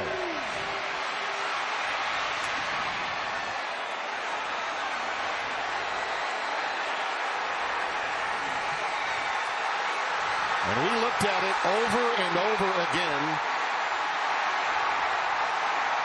And the facts are, as long as there's indisputable video evidence that must be seen, unless every telecast, and I'll just say it, unless every telecast you watch has a camera right on the line, the end zone line, you'll never get definitive, indisputable video evidence. The best angle we had, you saw, and there was no way you could overturn that. Buechele stopped by Coleman, who's obviously feeling it right now. After a gain of a yard, it'll be 2nd and 9. He's got a nice little pep in his step, and he's excited about it as well he should be. He's been contributing to this ball club on the stop unit in the backside where they need it the most. Deontay Foreman in the backfield. Nice little pump fake there by Buechele. Pretty good defensive work, helping using the boundary as a defender there. Justice Nelson working on Dorian Leonard. Yeah, Justice Nelson was beating him up a little bit. And again, that's where he's showing you that long-range, 6'2", 180-pound senior out of Dallas Christian, really pushing that edge and using that boundary as his friend. This capacity crowd is on its feet. Texas needs to answer here on 3rd and 9.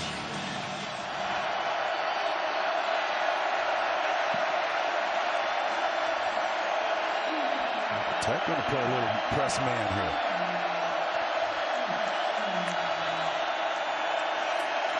Buechele in traffic and down. Back at the 25-yard line. Malik Jenkins bringing the heat. The senior, number 41. He's played big for David Gibbs today. Boy, that was a gutsy call by David Gibbs. He said, you know what? I'm going to line up and go 4 wide with you guys. We're going to press you. And we're going to just man you up across the board and see if we can get pressure on you with 4 rushers. 5 with the 5th coming down late because he releases. He's a green releaser. That means he has no responsibility after back bails. Michael Dixon boots it away, and it's a beauty. Cameron Batson's got it. Sprinter speed. And hammered at the 32, maybe the 33-yard line. A good defensive play on special teams by Timothy Cole, number 30. All of this, and Patrick Mahomes has had time to take a breath. 64-yard boot, a 23-yard return, quality field position for him. Coming up on the State Farm halftime, how are the Aggies responding after receiving their lofty playoff ranking? Lamar Jackson is piling up the yards in Boston. And what will the mental makeup of Baylor be today as they host TCU on Fox? Tim Spencer, see you guys at the break.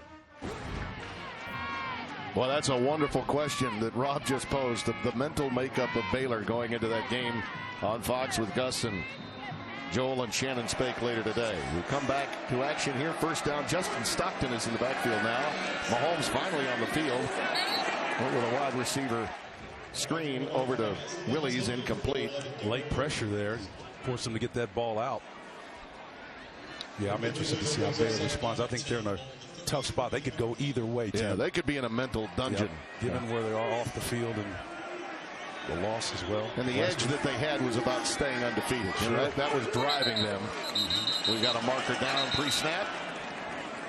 Looks like a false start for Texas Tech. False start. Offense, number 9. 5-yard penalty, second down. Well, the pressure that these offenses, and this guy's got the most prolific one in the country right now, that they put on your defense is incredible. I see this penalty circumstances. A week ago, they defied them with only 1 for 5 yards in that victory against TCU. You play clean, you have a chance. 2nd and 15. Mahomes. Dangerous pass. Looked like some miscommunication on the route that was being run. Giles the closest to it, but he was still streaking on a seam route, and the pass was thrown well behind him. Yeah, there was no accompanying route with that at all. That looked like that was doomed from the beginning, but it's very rare that you'll see Mahomes make that kind of a poor throw and read. On a pre-snap movement from this Texas defense. Yeah, they're trying to stem to this late. In other words, move so that they can affect the read of the quarterback. Mahomes steps up. This is where he's devastating. Good open field, open space tackle by Holton Hill. You got to be really careful again if you're Dylan Cantrell standing out. You got to understand that you got to get out of the way, man. If you can't affect the guy and protect your quarterback, get out of the way. Just get out of the way, because he's too valuable to your offense to leave him subjected to that. Well, we've had some big plays, a few controversial ones, and far more punts in the second quarter than we had anticipated. Michael Barton will boot it away again. Nice. This one comes down low, and it's Humphrey, and he's stopped immediately. 39-yard boot. Nothing on the return. Let's get back to Los Angeles. Mike Hill with another game break. Tim, got a big score for number 4 Texas A&M right before the half against the Mississippi State. Down 28-7 seconds left. The always dangerous Christian Kirk gets the punt return on his own 7, and he's gone. 93 yards. His 5th career punt return for a TD. That's a school record. They're still down by 14, 28-14 at the break. Very important when you're down by that many on the road. Thanks, Mike. Yeah, part of the formula, they'll get help from special teams. Indeed. Kevin Sumlin's offense is so deep at the wide receiver position. I'm really shocked that they haven't been able to be more aggressive. Jordan Brooks, by the way, number 20, back into the game for Texas Tech defensively, as Kyle Porter, number 21, gets his first carry of the afternoon. Malik Jenkins, we have called his name a ton today in there to make the stop. Yeah, he's working at that Sam linebacker position. That's the strong side. So anything that comes his way, he's going to be around the football. 2nd down and 7 coming up. Trips to the top of your screen for Texas.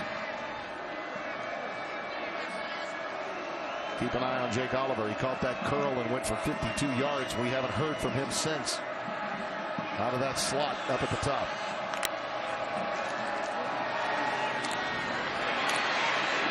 And he's got it. Ahead for a first down off the pass from Buechele. He moves the chains. Jashawn Johnson made the tackle. Yeah, Jashawn was just manned up on him, and the pass went to the inside slot receiver. There's that wide receiver screen.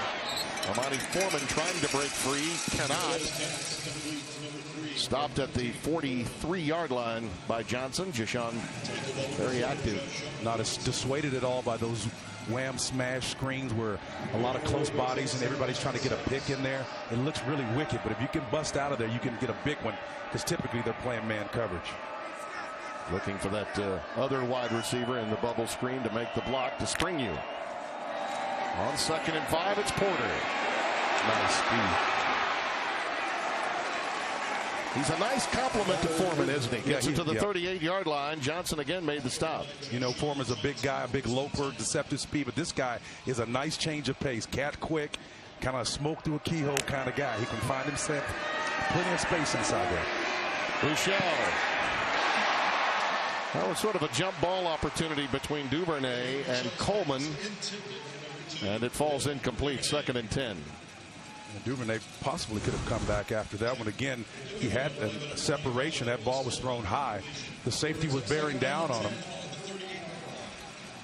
So, again, that's just a poor throw by the quarterback. Again, if you're trying to split the difference in that zone, you put it out in front of him a little bit closer.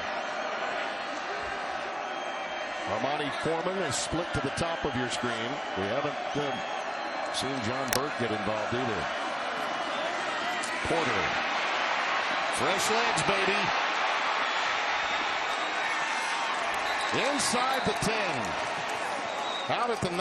Johnson and Banks, the corner and free safety, collaborate. 30 yards on the pickup. 5'9", 208. I'm going to go old school on you. He reminds me of Quentin Griffin, number 22 from Oklahoma. Again, he's got those little bouncy, choppy steps, and he's strong and he's physical.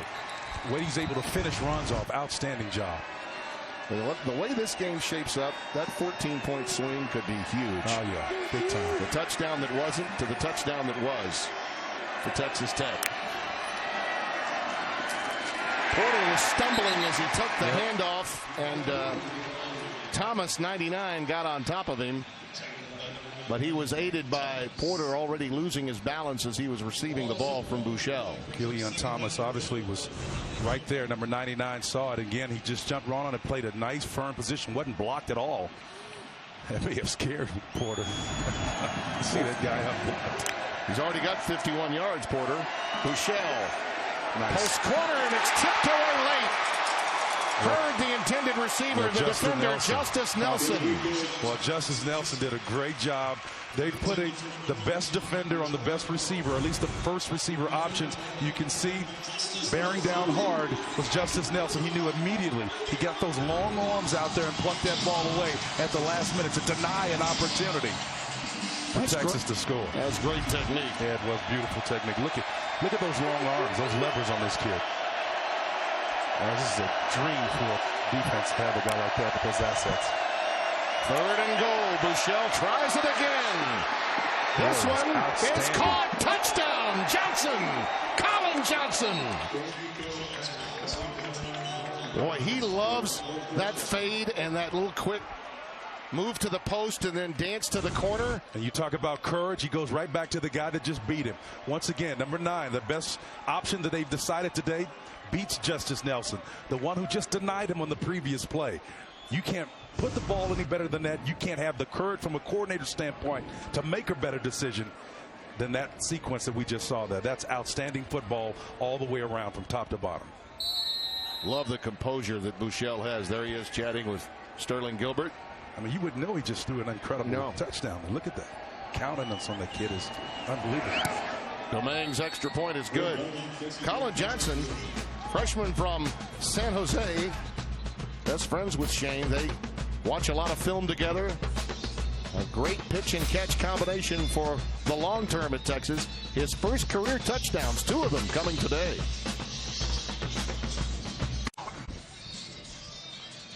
.301 remaining in the second quarter. We touched on Colin Johnson's relationship with Shane Buechele.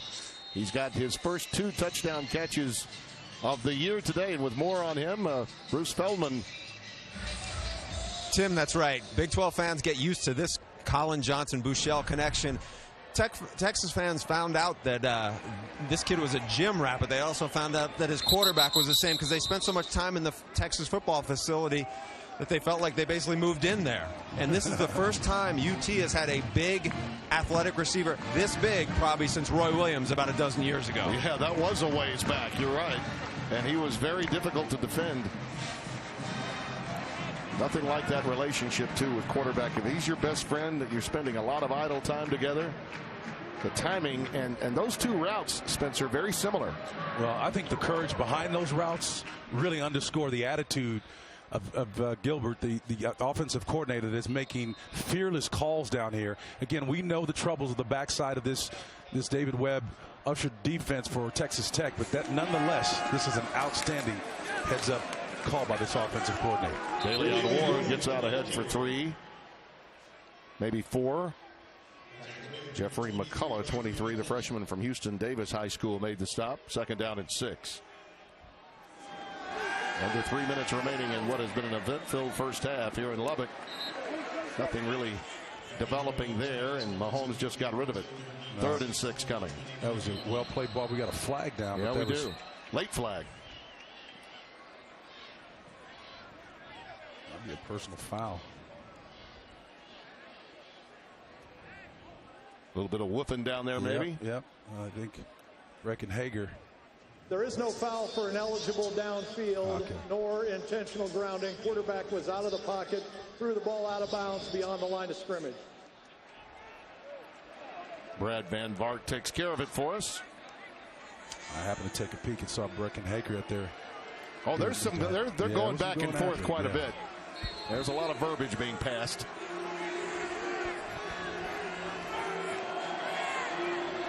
See the 1 timeout remaining for both teams in this half. Texas look like they're bringing some pressure. Then they're bailing out of it now. They go empty, moving Daylon Ward into the trips to the top, and again a late timeout decision, I think, made by Cliff Kingsbury. Timeout, Texas Tech. Well, Texas. 30-second timeout. That will give us another opportunity to get back to the very busy Mike Hill in Los Angeles for a game break. Love talking to you guys. Big Ten action. Number 8 Wisconsin hasn't won at Northwestern since 1999. Trying to change that. Jazz Peavy, a little trickeration in and around here, doing it himself, been scampering 46 yards for the score. It's 10-7 Badgers at the half. A lot of conversation about whether there could possibly be this year 2 teams from one conference in the college football playoff. And if you look at the top 10, you can make a legitimate case that 3 conferences, provided Washington gets knocked off, would all be in the hunt. The Big Ten probably with the best chance, the ACC and the SEC with chances of possibly having a party crasher. And could one of those be a 2-loss team? Yeah, Wisconsin already is, and is a very good one. You think there's a possibility for two losses? You never know. A lot of football to be played, Parker. Man, I'm just thinking if LSU knocks off Alabama and runs the table, it could get interesting. 3rd and 6. Mahomes. Taken out by Jefferson. Well, Malik Jefferson's doing his job. He's making sure the most dangerous threat, Patrick Mahomes, is not the outpitch for them in this game. That was a coverage sack. Yeah, it was a coverage sack. Just a 3-man rush. You can see it in 46 is right there, showing you some of that sideline to sideline speed that separated and made him a 5-star just a few years back. Young man from Poteet High in Mesquite, Texas, has got a lot of Getty up in his game.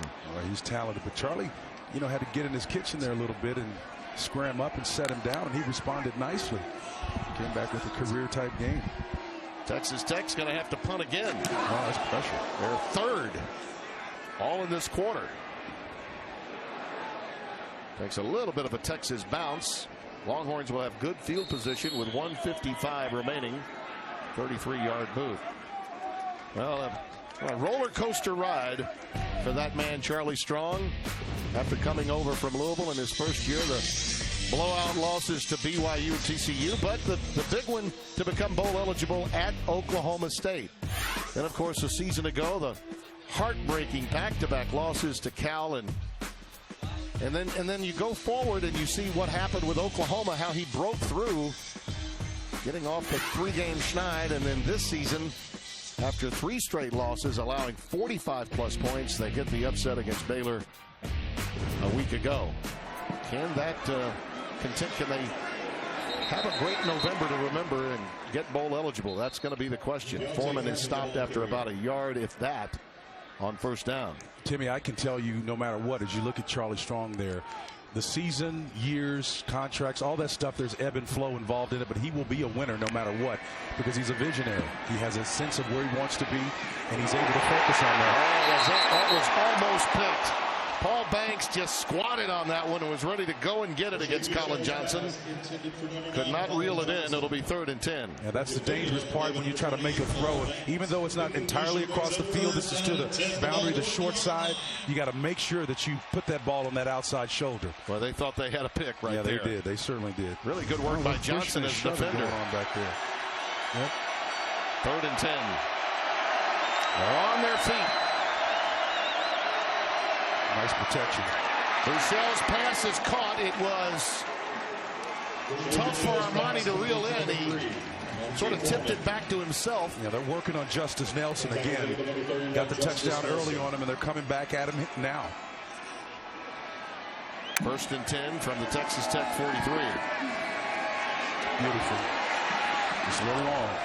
Intended for Ja'Cory Warwick. Could not run that one down. Yeah, 2 men in that proximity area, single safety, and the guy had him in a man technique, but ball was just a little bit too much air underneath it. Well-designed play, though, to get his receiver open. 13 of 24 for 168 and 2 scores for Bouchel.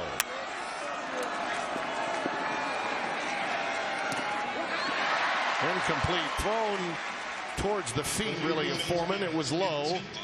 Catchable, but low. Justice Nelson there to provide coverage. Yeah, the ball was low. I think it was low for a reason, but he should be able to catch that. Yeah. That ball was catchable. Hit him right on the numbers.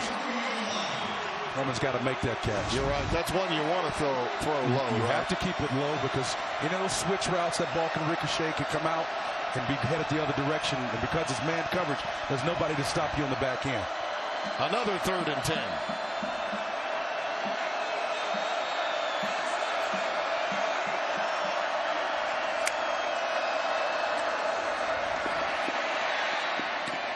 That's caught at the 29. It's a first down. Jake Oliver.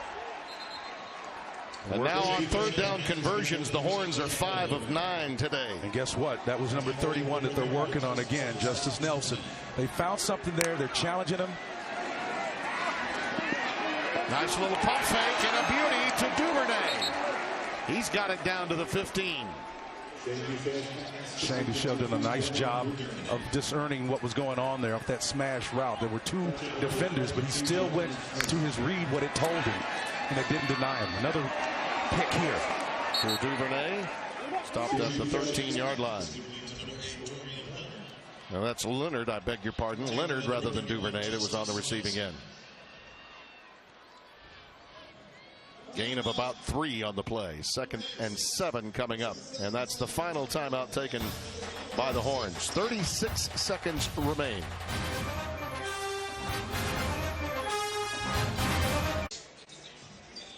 Coming up on the State Farm Halftime Show, Rob Stone, Dave Wanstead, Robert Smith, and Matt Leinart. We'll have it all for you. A number of outstanding games and impactful games for them to discuss, and much to discuss about the first 30 minutes here. 2nd and 7. Texas now with 390 total yards offensively. That pass was batted down. Looks like Pipkin's got a hand on it. Yeah, big Andre did a nice job of getting that mid up there in the air. All 325 pounds of him. He got up high and batted that one down. Texas Tech has actually been gaining by quite a bit. 234 total yards for them. They've been really stymied in this second quarter. A lot of adjustments by the Texas D. Bailed out by that 99-yard, 14-point swing play for Douglas Coleman. Otherwise, Texas really would have control of this game. Foreman in the backfield. Bouchel rifles one inside the 5, incomplete. Colin Johnson, the intended receiver. Yeah, that's the second, probably the last 4 plays where the ball seemed like it was low, but both those opportunities were catchable.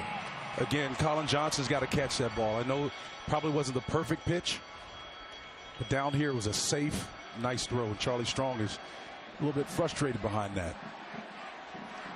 Got to settle for 3. Possible.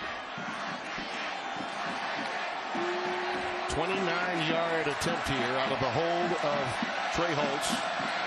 Trent Domingue. Whoa! The upright is kind.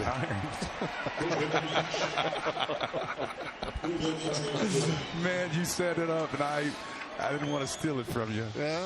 Good. That was good stuff. The iron kind. In this case, it's the upright. But That's yes, right. same. It's iron, man. Last I checked. It is made of iron. Yes, yeah. it is. Sometimes the crossbar can be unkind. In this case, the upright was quite kind. And because of the missed extra point, Texas now leads by 1. Well, Charlie is probably thinking the gods ought to be with us occasionally, particularly after what happened earlier today. And that 14-point swing that came his way. Tim, they could be up by a couple of touchdowns. Yeah, they should.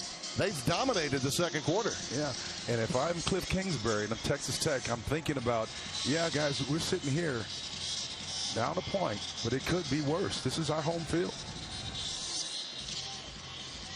Wow.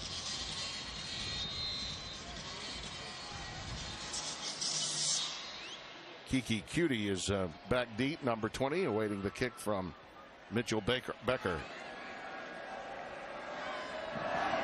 Just when you thought we've seen it all today, I will submit for your approval, Spencer.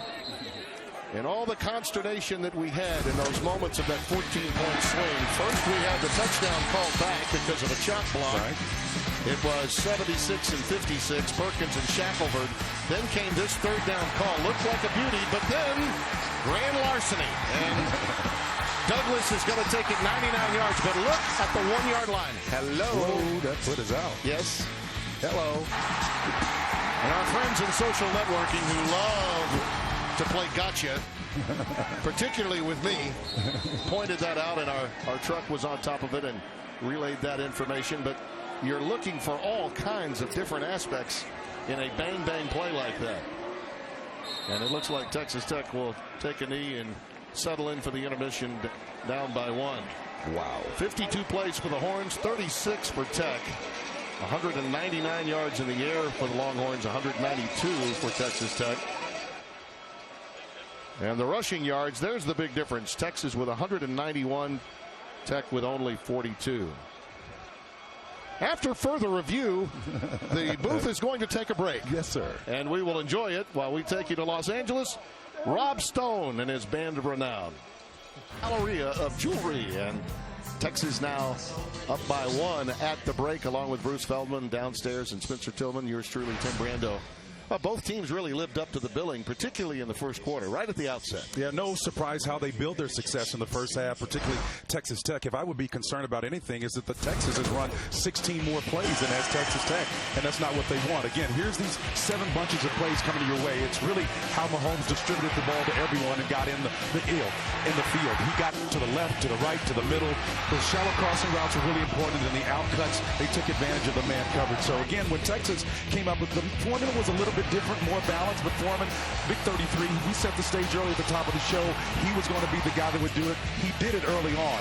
Had obviously the fumble that obviously cost him, dejected him, but Bouchel did a nice job of putting the ball right on the point and finding the end zone. Let me tell you, when this team finally gets to a place where it's comfortable with this complete package and it's installed, I think they're going to be exciting to watch.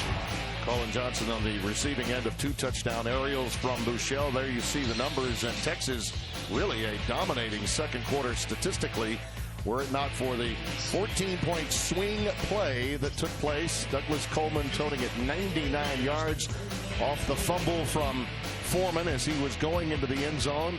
Highly controversial on a number of levels. Ja'Cory Warwick is back deep and awaits. Line drive kick is taken, and he'll go to a knee for the touchback. And that was, I'm sure, something that came up, Bruce Feldman, in some of your conversations with Charlie Strong, and you talked to both coaches. I did, Tim. Cliff Kingsbury told me that really the offense forced too many things, and he goes, we got to settle down. That was not us. It was really more on the offense than it was on Pat Mahomes. On the other side, Charlie Strong, like what he saw from his defense, especially in the second quarter, once they settled down and got in position, but he was really perplexed on that long run back. He goes, doesn't a guy have to cross the plane? He did step out at the 1-yard line. That was the issue, not what had happened at the end zone. And debate that as much as you like, but we are in the business of discussing the rules as they are set, and it's indisputable video evidence to overturn a call. David Ames did not have it and called it as it was on the field, a touchdown for Douglas Coleman. That's Duvernay on the receiving end of that aerial, and gets it out for an 11-yard gain and a first down. Texas moving the ball again via the pass early on, trying to set the stage with tempo a little bit here. Little curl. Johnson tried to run before he caught that one. Johnson's got to be understanding that, look, you got to catch that ball in. It's man coverage. You don't have to worry about anything else. You got a nice soft cushion. Look at that 5-yard pad between himself and the guy over him. You've got to bring that ball in. Look it in. Let's see if his eyes comes off. It lets it hit right on the left upper shoulder. It's just a poor mistake. 2 spectacular catches in the end zone for him, and that might be the easiest one that he's had today. Didn't make it. 2nd and 10.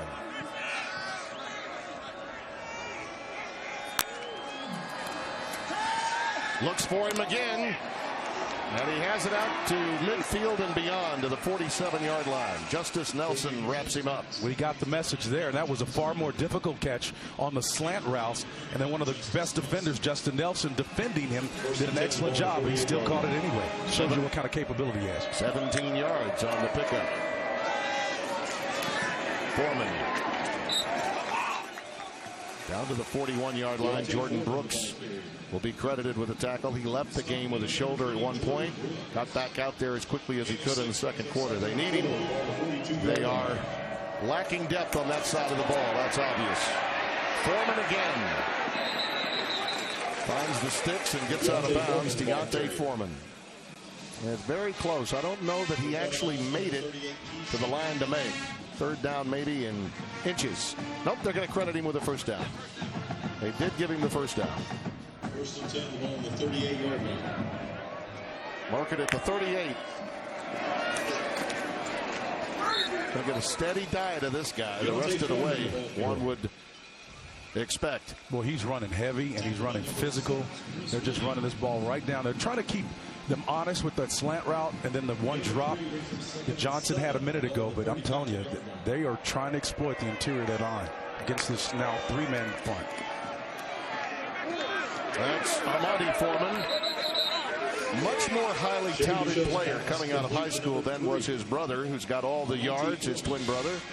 Paul Banks making the tackle, another first down. This is a outstanding opening drive for the Longhorns. Yeah, against Baylor, he had 4 catches and a career high 142 yards. Did him on. Dante stopped at the 25-yard line this time.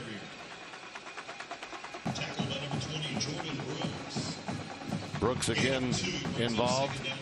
You know, David Gibbs, in his second year as defensive coordinator from Houston, knew that it was going to be an uphill battle. But even more so, I think, just in terms of overall personnel, how he had to start from scratch, trying to defend the run, playing a lot of goal line defense early in games. And there's Foreman again, just running a roughshod through this Red Raider D. He's got it all the way down to the 10. And he gets something on the outside here. Let me tell you something. Gary Moore, number 5, the rush in is not in the mix. This is where you're seeing some of his absence, his presence felt. The absence of him at that position, athletic, is really what's affecting the ability to stop the run, particularly on the edges. Brooks makes the stop again. A veteran player like Moore, they're missing him. Obviously, Hinton is out for issues that have a lot to do with off-field. Tyrone Swoops is coming to the game, the 18-wheeler, to replace Foreman. But you watch Gary Moore on tape, and he was so athletic. I mean, the way he would jump over people and put himself in positions to limit damage off that edge. And then for Buechele, the 18-wheeler package, and Swoops. There it is. Touchdown, Texas. for a Longhorn touchdown.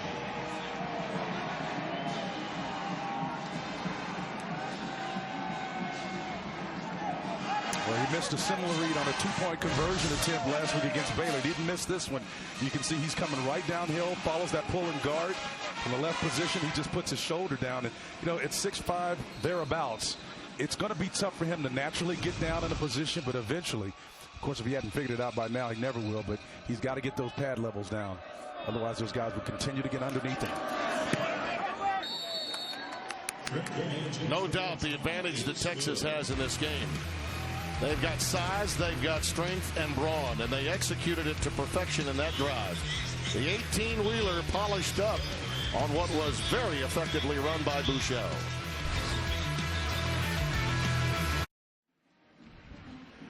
Earlier today, Wes Welker, what an amazing career he had. Pro Bowler in the National Football League and a part of this Texas Tech program with guns up. His whole family is here. They're staying over at the hotel where we are. I think he got 4 or 5 rooms. He almost has an entire floor that belongs to him. His pal Danny Amendola is also here. Basically, Wes Welker 2, as he's called by so many here in Lubbock, Texas. All those guys cut out of those same moves. It kind of reminds me of Wayne Corbett. Remember back from the Jets? They all undersized guys that find a way to carve out a niche for themselves at the next level. Amendola obviously on an open date this week with New England. A chance to see his buddy and mentor.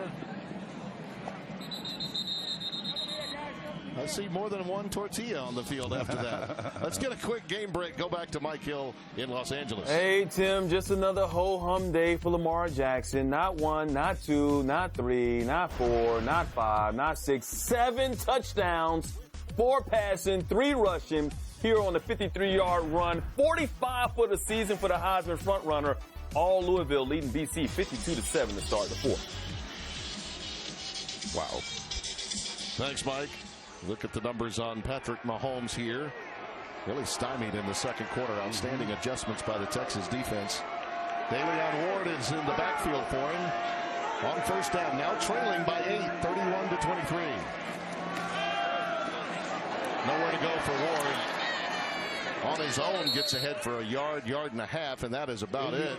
Poona Ford making the tackle. You know, back to Louisville for a second. The problem for them, Spencer, is what happened to Houston. They don't have anyone left on their ACC schedule to impress. And Houston was the game that was going to prop them up, and we know what's happened to Coach Herman and the Cougars of late. Yep. Navy got him, and then SMU got him with Chad Morris. Mahomes out to the 27-yard line. Again, Poona Ford very active after having that lower leg injury. He had a blocked extra point, which could still be a very big play in the outcome of this game and today. He's working good. Just the 3-man front here. He pushes everything up in the middle, and then Poona Ford comes right back and gets in the mix. But the previous play, Brecken Hager did a nice job of anchoring and forcing everything and back inside. So they're working together up front, are the Texas Longhorns. Best team in the country in third down conversions is only 1 of 5 today. Wow. That's going to be a key stat. Here they are on 3rd and 8. The Texans getting confident now. They're just showing their pride. Mahomes just had to airmail that one. Some contact there between Cutie and Boyd, but the ball was not catchable. Yeah. No flag. Yeah, Tim, the narrative there is that Texas had the courage to play man across the board, squat, did the switch, did the nice job of not trying to stay man in that. That's how you get picked oftentimes. So that's just perfect understanding of what they're trying to do from a defensive standpoint. Chris Boyd settled on that play. Nice job. I like the fact that they kept the hanky, too, because that was not going to be catchable. By the way, Mahomes began 15 of 17. He's been 2 of 8 since. Barton with a fake. Michael Barton. Michael Barton, the ball carrier for Red Raider. First down. Well, last year to win the game, he went little people, big world to win it, and now he goes fake punt to continue it in 2016. I don't know if that's gutsy or if it's crazy, but again, it tells you exactly what they thought they needed to do to get back in this game. A desperate move, perhaps, but effective. And so the chains move for the Texas Red Raiders. Well, you could not let that defense that had just been shredded come back onto the field. I think it was a well-timed risk to take. From the 48, first down. See if the Red Raiders can convert. Pressure off the edge. Mahomes unloading it. That's dangerous. Is it incomplete? Cutie was down there, but it could have been intercepted. Jason Hall had a beat on it. Cutie came up a little bit injured there. 2 safeties between him, and then Boyd, number 2. It's a nice defensive play by the offensive player. Outstanding job by Cutie becoming a defensive player on that sure otherwise interception.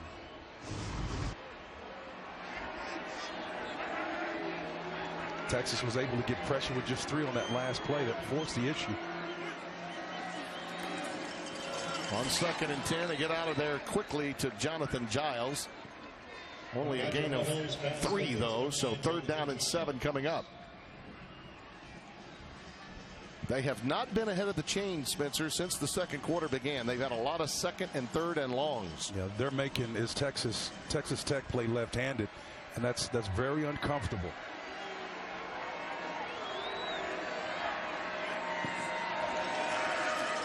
Mahomes with backside pressure coming. Lets it go. It's a first down to DeLeon Ward. And the hit was coming from Malcolm Roach, 32. The freshman from Madison Prep in Baton Rouge was ready to unload, and Mahomes got rid of it. We got a flag down. Might we have roughing the passer on the hit? Well, Malcolm was coming from his outside linebacker position, and I think that's what it's going to be, Tim. He got him pretty good. Personal foul, horse collar tackle, number 32 of the defense, 15-yard penalty, automatic first down. So you can see that right hand goes up there around the collar. It's kind of tough to see it from this angle, but yeah, you can see that Mahomes' body comes down. Yeah. Not deemed too late, but the horse collar is what got him. That's only Tech's 3rd first down since the first quarter. They had 11 in the first.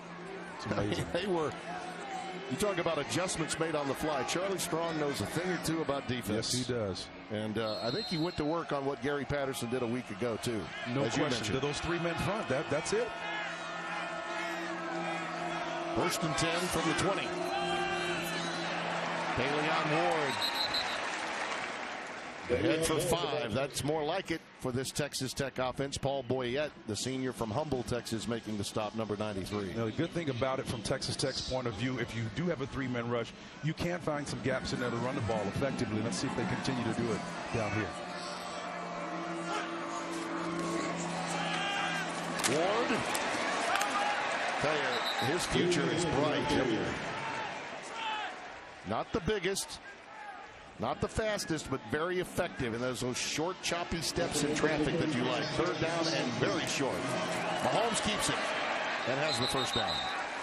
Mahomes ran that play perfectly. Again, Swoops, if you're watching, you can take a look at that guy. I know he's a lot shorter than you are, but it's about running where they're not and just feeling it along the way. As Mahomes did so well on that play to get the first down. 1st and goal. Drive extended by the opportunity at the fake that was converted, and now here's DeLeon Ward again in traffic down to about the 6. He burrows. Jason Hall, 31, the sophomore from Grand Prairie. Nickelbacker coming up. Yeah, Jason Hall was there, and that Texas had a run blitz on that play that everybody was fitted up nicely in their hole and responsibility, anchoring so that there wasn't much more light than there was on that play. 2nd and goal. And a timeout. Charlie's already run out onto the field. He's on the numbers, man. He's 5 yards onto the field. You're not listening to me. There's a little carryover from frustration from the end of the first half, you think, with Charlie? Timeout.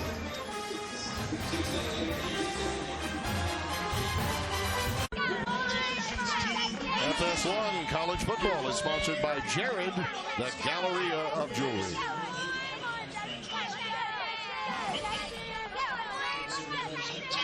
Very important play coming up, so much so that Charlie Strong decided to get a timeout. Texas Tech, understanding that they needed an extra possession, went with a fake punt that Michael Barden was able to pull off, keep this drive alive, lasting well over 4 minutes now. And they need to score because Texas is really short. They got a man off the field here. They got a gap. They're out of alignment here. Wow. After a timeout.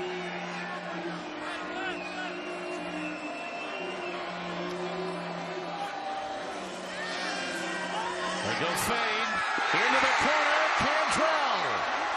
He was juggling it. Boyd was there in coverage. I could take away on that play from Texas standpoint. Yep. They needed to get a guy over the slot. But here's again man coverage. Nice job on the release. Chris Boyd did a fine job of shielding himself with no control for Cantrell on that one. Yep. Nice call. 3rd down and goal.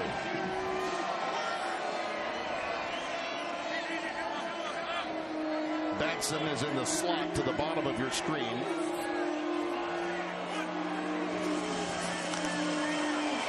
And they go in that direction. Did he get in? Touchdown.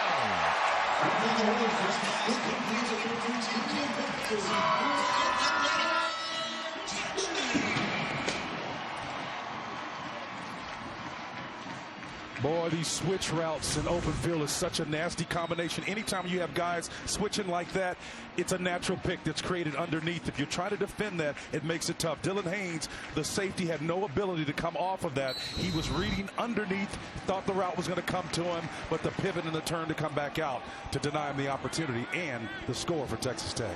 They decide not to chase points now, just go for the extra point, and Hatfield puts it through. 8th touchdown for Batson, his 2nd of the day, and it all began with the Barden fake punt, stealing another possession away from the Horns, who had really lathered up on offense. And then on the switch, as Spencer so eloquently put it, Cameron Batson brings the Red Raiders to within 1.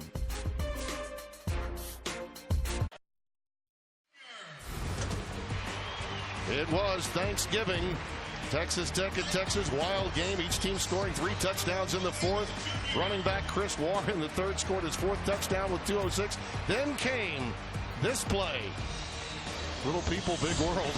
Warren gets back into the end zone. Then the ensuing onside kick came, and the Red Raiders were able to hold them off. And for Cliff Kingsbury, his first ever win in Austin as a player or coach. And it was an amazing game, to say the least, that Spencer, you and I were able to enjoy, and Bruce was there too. We may have another reprisal of that episode if it continues this way. He already went with the fake punt. Yep. Trying to renew it for another season.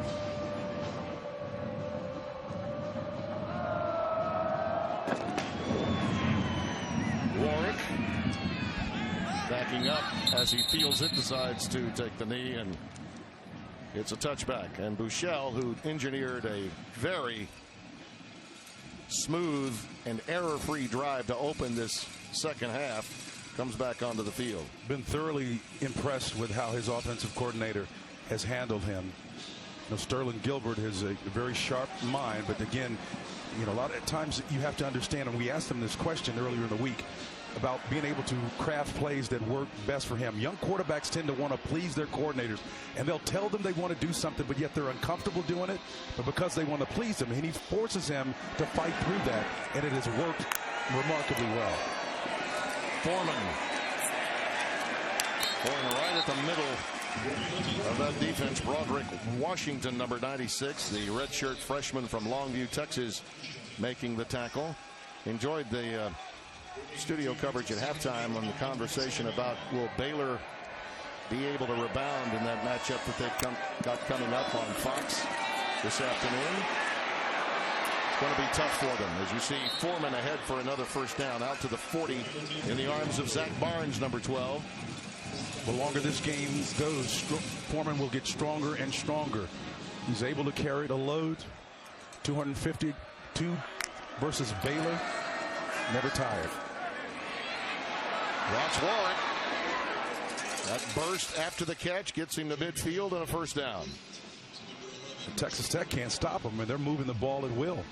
And you notice the pace of plays picked up for Texas. They had slowed down somewhat in the second quarter, and now they're picking up the pace against this beleaguered Red defense that David Gibbs puts out there.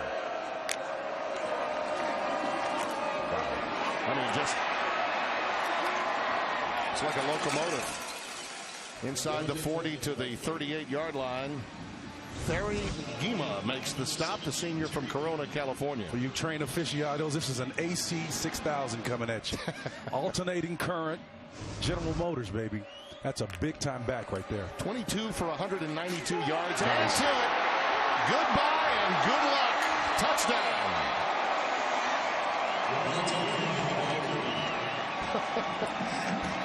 It's like on a float waving to the home folks. Put him at 230 and counting with 2 touchdowns after that jaunt.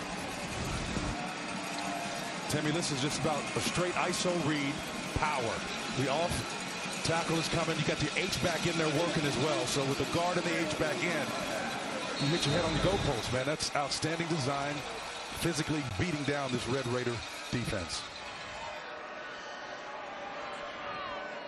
Domingue for the all-important extra point. High snap. Holtz fielded it beautifully from Holbrook, the deep snapper, and put it down to get that lead back to 8. Well, Foreman's 250 last week was a career high and second most ever by a Longhorn running back against a ranked team. Ricky Williams against A&M in '98 was first. He's on his way again.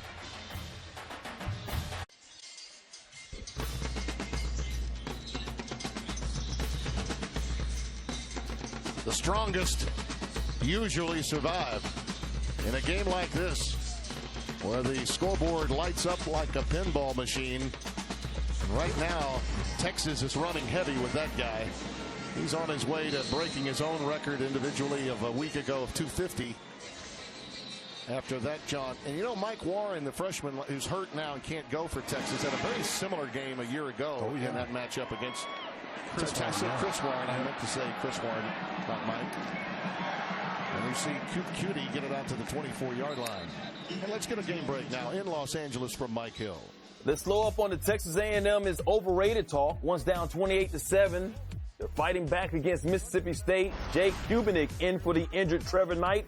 And he finds Christian Kirk for the 54-yard strike. All of a sudden, it's a 7-point game. 28-21. Mississippi State still leads in the fourth. It's a very important game all of a sudden. Yeah, I think they're going to pull out everything they possibly can because this is a pivotal matchup for Texas A&M to hold that spot. From the 24-yard line, first down. Daly on Ward to get in the backfield. They're flying around now, Tim. They are. I'll tell you what, I give this young man a lot of credit, though. He's finding whatever crack he can in that Texas defensive front. Edwin Freeman, the first one to get to him. Now, the yards are a lot more difficult to come by for him than, say, for instance, Foreman, who can run over you and through you. This kid's got to find a way to jitterbug his way to some yardage. 2nd and 7.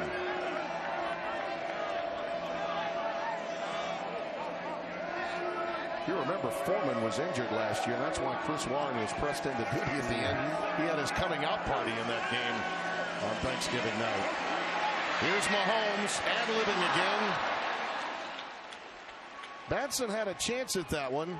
Went through his hands, but it was thrown above him a bit. Yeah, but they nailed him on coverage there. I mean, they dropped a guy out that was heavy in the middle of the field. You see the safety. It's no safety in the middle of the field, so it's almost like a cover two look, but it's a faux look, and he couldn't, Mahomes, discern what the coverage was exactly. And that goes to the credit of Charlie Strong. That was a nice job of designing that coverage. They've got a receiver that they're redshirting, T.J. Vasher, is a big kid. His height might have helped on that pass. Underneath they go to Ward, and DeLeon with extra effort to perhaps get the first down. Line to make was right at the 34. P.J. Locke made the tackle. A little extra effort there may have netted him the first down. I believe it did. Well, P.J. Locke actually worked through a fantastic block on him, but a nice job of P.J. Locke fighting through that to make an open field tackle, despite the fact that the chains move. I think it shows you a little bit about the attitude of this Texas team right now. who's being challenged to play man coverage but still make plays in space. Not a lot of yards after the catch for this Texas Tech team.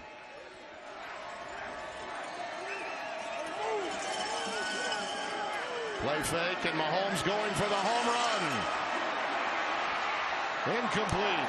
Beautiful coverage. Reginald Davis, the intended receiver, knocked away by Deshaun Elliott, free safety, number 4, sophomore from Rockwell, Texas. Deshaun Elliott comes back and again puts himself, sees the ball, eyes it, claims it as his own, goes up and knocks it away. That's just straight defensive coverage. Hit Chris right in the face mask. Bottom line is that's twin coverage on that. They go empty. Trips to the bottom of your screen. Batson is in the slot. Number 13.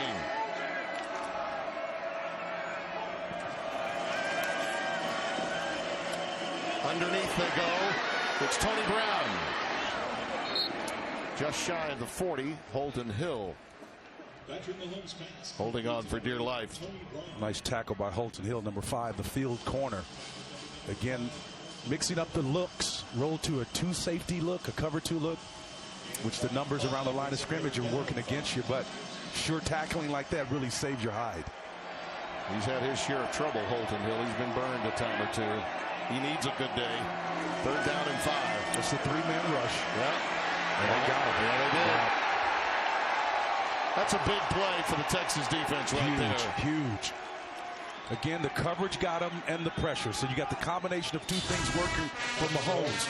You got pressure coming from the outside and the middle. The coverage, the numbers on the back end, too much for Mahomes. He can't decide, and just with 3, they get past the 5 blockers that Texas Tech deploys to defend them. And then the bottom line is Breckenhecker and company got in there and shut him down. DeAndre Christmas, 98, along with Hager. Michael Barden to punt it away.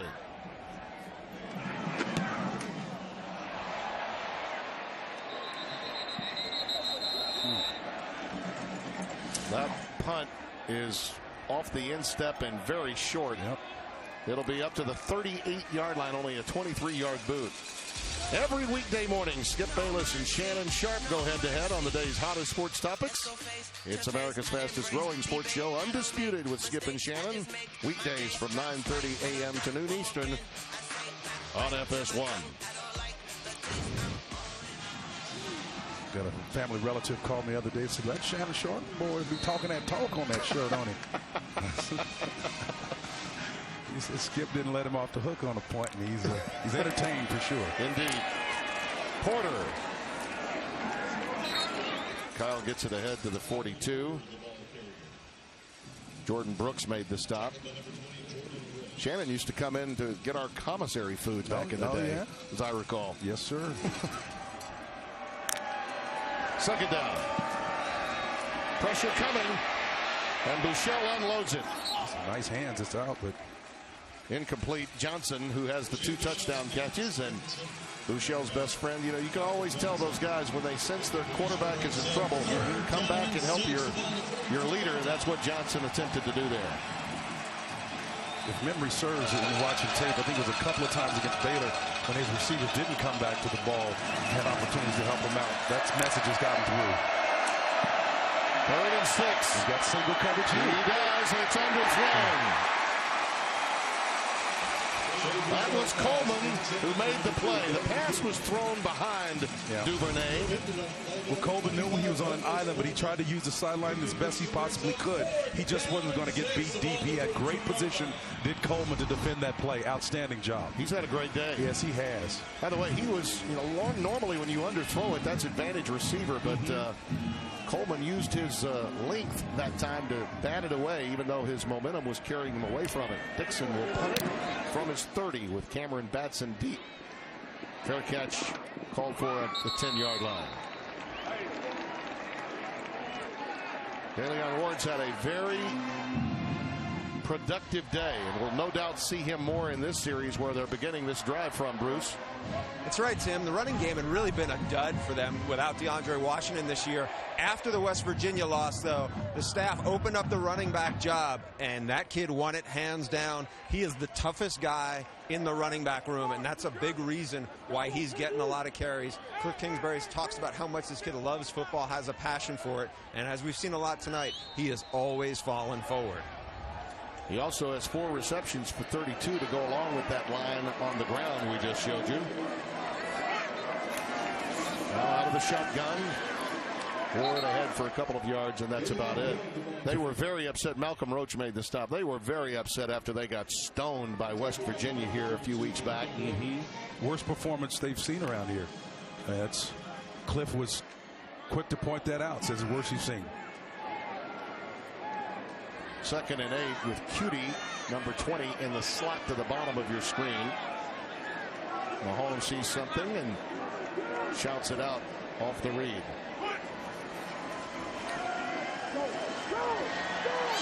Needs some help again, and just has to unload it outside the tackle box. And it'll be 3rd down and 8. He's had a lot of these today. That was Jeffrey McCullough, 23, that was in hot pursuit. Yeah, all 241 pounds of him, and he's a freshman, and he'll pin his ears back and come after you out of Houston, Texas. And again, that was a long way to run for both Mahomes and his pursuer on that play. Charlie is salivating over this down and distance from this position on the field. 3rd and 8. Texas defense is one big play away from really taking command of this game. Mahomes, McCullough again all over him. Lets it fly, and I believe that's Cutie, and he's got it at the 25-yard line. That is vintage Mahomes. Vintage Mahomes. You talk about creativity. Is he dead? No. McCullough, who was on him the last play, showing the stamina to come back, chase him again. Mahomes does exactly what defines his game, gunslinging and creating with efficiency. Now they're hurrying to the line. I'm thinking we may have a review. Yeah, they were in a hurry to get to the line of scrimmage. You saw Charlie officiating along the sidelines there.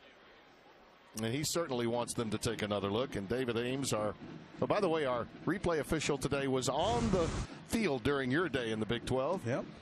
Or the Big 8. You had to remind me, right? Let's see. From this angle, we should get a better look. Well, he was high in the air, wasn't he? Oh, he got that foot down. Yeah. The right foot's way in. The left foot may have been on the line, but the right foot appeared to be in. Cannot imagine that they could overturn it. But we've been wrong before.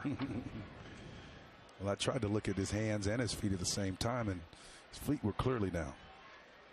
One foot was.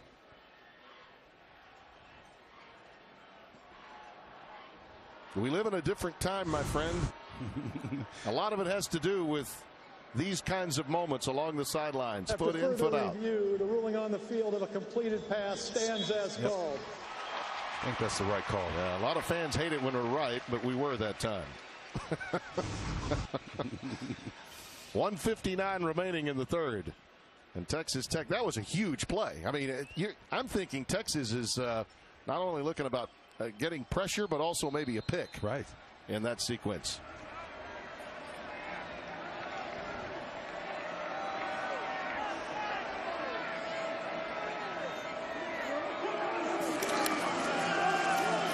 Ward. Baylor beyond the 35 to the 36-yard line. Bonnie, 24, the sophomore, made the stop for Texas. He was the only running back in Tech's 2016 recruiting class. And when you know you're on an island, you live for moments like this. Showing you what he can do in space, DeLeon Ward. He's a gutsy player. Well, it looks like he's a little banged up there. 14 carries, 55 yards, all hard earned.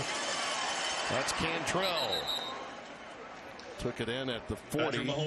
Got ahead for another yard. Pushed out by Sherrod Evans, and they're working on DeLeon along the sidelines there. Yeah, he's already taped up, but he's got a little, it's like a little, not a hip pointer, or a low hip pointer, it looks like it. Those things are nasty, man. You got to really be careful with those. You get a helmet on that bone on the hip. 2nd and 5. Justin Stockton, number 4, is checked in for Ward. There he goes. Up to midfield. Tim Cole, number 30, the senior, making the tackle for Texas. Trying to go pace and tempo now. Mahomes lofting it. Incomplete. He was out of bounds. Cantrell blanketed by Evans, number 1. Like the thought and the idea, just a little shake, vertical route, tries to locate it over the right shoulder, feet out of bounds. Good call. Cantrell does show some concentration, keeps that ball in his face mask, just doesn't have control of it. Pretty good throw, though. Yeah, put it right where it had to be. No one could catch it. That's a dime right there. No one was going to intercept it. Wow. All right, are they going to rule that a catch? Wow. Okay, well, this one should get another look. The ruling on the field is a completed pass. First down, Texas Tech. Wow. It was originally called incomplete. So there's a change that was made here. Yeah, I mean, I waited until I saw incomplete. Watch. He may go out of control. He does not have control. The field of a completed pass is under further review. That's clearly incorrect call. And by the way, the side judge, I saw him rule incomplete. I mean, I called it incomplete because I saw the incomplete sign. Check his whole card. Yeah, he does not have control. And it was that official, the side judge, that ruled it incomplete. Now, someone had to come, either a back judge. The back judge possibly did. Had to come into overruling. That was the first Watch the side judge. Watch the side judge here. Yeah. That's incomplete. He sees it clearly. Yeah, that's incomplete. He sees what we saw. He did not have control of the ball. Right. And this is a great angle here. And the side judge may not see that, but we see the ob-in long side of the ball up like a loaf of bread. He doesn't have control of that. It's coming out. Head linesman may have come over and overruled.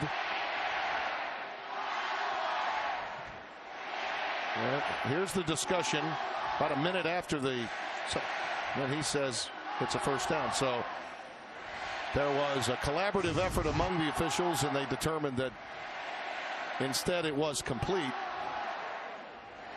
What constitutes a completed pass from a definition? I mean, the definition of it would come into play if they rule this. Well, control is one of the criteria. Yeah, that's it. No way that's a completed pass. The right hand's already off of it for the receiver, as you see Evans getting his left hand in there. And then the nose of the ball, as he comes down, hits the turf. But as I was saying a moment ago, after the Mahomes ad-lib job for the reception made at the sidelines that Charlie wanted another look at, and he got, this is what's changed with the college game today. And we all find ourselves, I think, waiting for the exact ruling before we declare it either complete or incomplete. Well, you don't ever want to get to a point where you're second guessing yourself. I mean, but it's got to be incomplete. You think you know the rules, and then someone. After further review, the receiver did not maintain possession. That's an incomplete pass. It'll be second down and 10 at the 50-yard line. And by the way, getting it right is what this is about. I get that. You cannot put this one on the review official. This is one where the guys on the field could not come to terms with whether it was or wasn't, and thankfully we have reviewed to make sure that they got it right. I'm glad you pointed that out, because I would be getting people talking about, well, isn't the Big 12 the only conference that's not experimenting with it has nothing to do with that. Yeah, that one was a situation on the field that had to be worked out, not upstairs in the booth. All right, Ward and Stockton are both in the backfield. And Mahomes throws it over the middle. Wow. And a missed-time jump by Giles. Giles jumped too soon.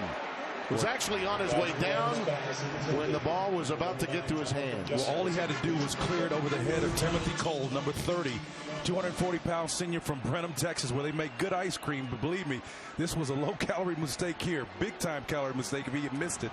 Right over his head, Giles just beyond the outreach of his finger. He jumped a little too soon. Yep.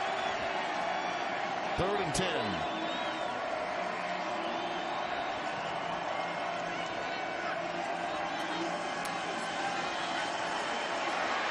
Mahomes got a receiver at the 35. It's Willies. Ball loose inside the 20. And they're going to say Texas football. McCullough, 23.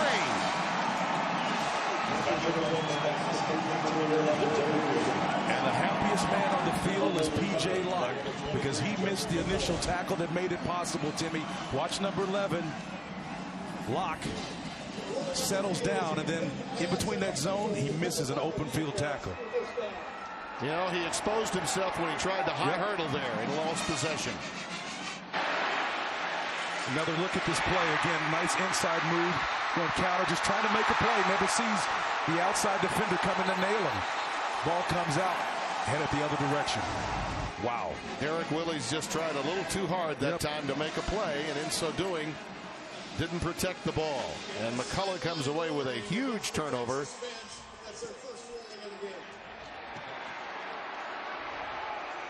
I think we had a sideline warning. The ball is now at the 19, and now this Texas Tech defense needs to find a way to get a stop. So far, they haven't done it. Foreman back in. Jashawn Johnson making the tackle. This is the type of game, if you're Foreman, you start to really get excited about. You've got a full quarter left ahead of you, but you know this is the type of coach in Charlie Strong who wants to protect the lead, isn't interested in getting the shootout. You're going to get fed. I think he's up to it. He looks pretty strong to me. Yeah. We've come to the end of 3 here in Lubbock. The Red Raiders trying to win for the 2nd consecutive time against the Horns. Barden kept a drive alive with a fake punt. Batson scored, but Foreman answered. What happens in the 4th? Stay where you are.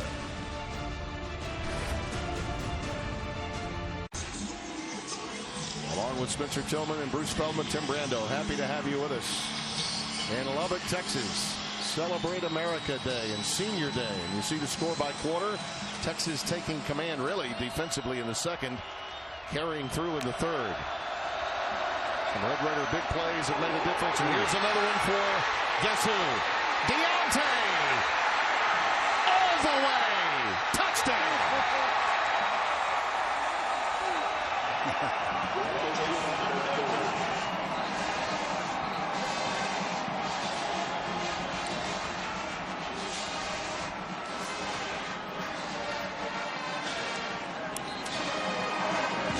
Told you offline, he's a poor man, Derrick Henry. If he loses 10 more pounds, he's in that category. Has the same type of loping style, and his speed is deceptive. He's walking away from a safety and a corner on that backside. Outstanding job of running. Tremendous effort showing you the vision. How he's able to keep people off his legs, lost his shoe. And he's putting up huge numbers from the last couple of weeks, folks. He's already carved away, and he's got one more to go before he catches the Tyler Rose. At least ties him with 11 consecutive 100-plus yard rushing dates. By the way, Jake McMillan got hurt on that play, the right guard, and they are assisting him to the sidelines now. But you're right, it's amazing. He's got 311 now. Ricky Williams went for 350 and 98 against Iowa State. Roosevelt Leaks 342 and 73 against SMU. Ricky Williams 318 against Rice. Then Jamal Charles with 290. Cedric Benson, Chris Warren with 276 against this same Texas Tech team a year ago. And the sad truth for David Gibbs is he's having to play goal line defense, and he can't get him down at the point of attack. And with more on Deontay Foreman, here's Bruce. That's right, Tim. This Texas Tech staff has seen some big-time running backs of late. A couple of weeks ago, we were here when they had Joe Mixon ran all over them.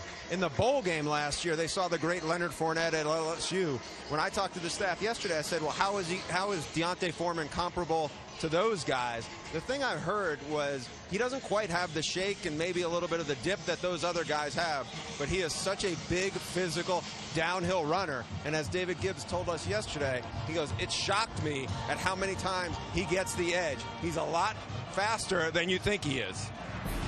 Well, he's got game speed, and that's exactly what Bruce was talking about. And this series shows you he's got instincts as well, the ability to make people miss in that phone booth, and then shows you that end-to-end speed without a shoe on the other foot. The ability to step through tackles. Speed, I'm telling you, he's a poor man's Derrick Henry, and faster than you would ever think. And Coach Gibbs is saying, boy, good God, we got to find a solution for that guy. Allen, the defensive back, 38, had a chance at him, and you can't arm tackle this guy. It's impossible. Cuty's going to bring it out. Wow. Not a wise choice. Down at the 11-yard line. That will only make matters more difficult for the Red Raiders. Townsend, among others, down there. Cameron did a nice job of him to stop. The reason why he needed to keep that ball in there and try to start fresh. Well, they'll have to start about halfway to the 25 from their 12-yard line. And listen, this is the most prolific offense in college football, and they're going to have to prove it here, down by 2 scores with the entire fourth quarter to go. Yeah, we've seen it before. Look, there's 14 minutes is an eternity, nearly 15 minutes. But if you don't think this Texas team has improved over the last couple of weeks, don't know much about football.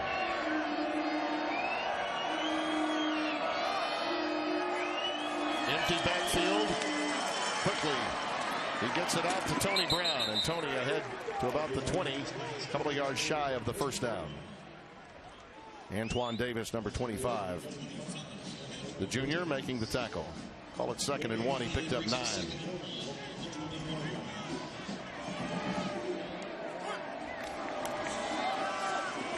Bailey on Ward. Angling towards the boundary and out. The crowd wants a flag. Are we going to get it? They may not get it, but they got a great play out of it, and that was fantastic. Chris Boyd got hooked on that outside that made it possible. And again, it's all about containment. You saw Boyd kind of getting that right arm around the top of his head. Looked kind of wicked there. A lot of that activity outside. Yep. It came. Yep. Malcolm Roach, a little too aggressive after he'd gone out of bounds. They've already got Roach once earlier, if I'm not mistaken. Mahomes had started the game, as we mentioned, 15 of 17, 8 for 23 cents. Some solid adjustments made by Charlie Strong defensively after that opening quarter. From the 46, first down. Batson. Wow. Well, he did all he could just to get back to the line of scrimmage. Dylan Haynes, number 14, senior from Vista, makes the stop, the senior. A lot of teamwork going on there. Holton Hilton, number 5, the field corner, actually held his ground and turned that play back inside until the cavalry got there. He had a pick in last year's game, did Haynes. There's one right over the middle. Cantrell inside the 30 to the 29. First down. The strong side linebacker, number 35, Edwin Freeman. He's wondering what that laser was that just went right past him. That was an intended ball for Cantrell, and then it came in. Airmail delivery and on target. Mahomes looking deep for Giles. What a great defensive play.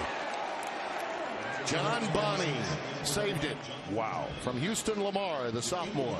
They play good football at Houston Lamar, and they train them well, and it's a nice defensive play there, because that otherwise was going to be a dime dropped right in there. Monty batted it away and denied him the opportunity and the score. Well, that's great football. 2nd and 10. Giles at the bottom of your screen. It's nearly on his slip, just as he was about to make his cut. Yep. And Edwin Freeman helped him to the turf. Yeah, that's the old school. If you want to go right, you cut on your left foot. You can't cut on your inside foot when you're trying to go the opposite direction. It's not even physics. It's not that complicated. Just keep your feet underneath you. Texas D getting this job done today in the 2nd, 3rd, and now early stages of the 4th without Anthony Wheeler. Lost his grandfather and attending his funeral today. Freeman's played big for him.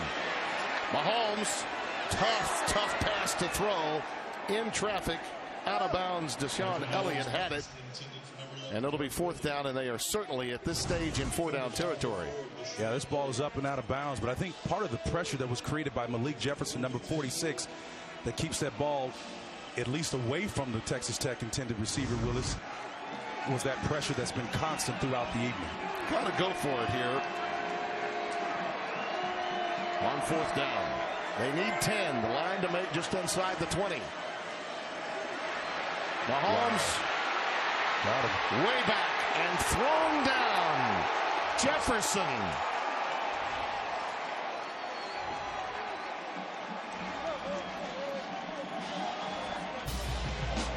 Tech with 178 yards in the first quarter. Charlie Strong's defense has held them to 109 total since. And Malik Jefferson just took the air right out of the building.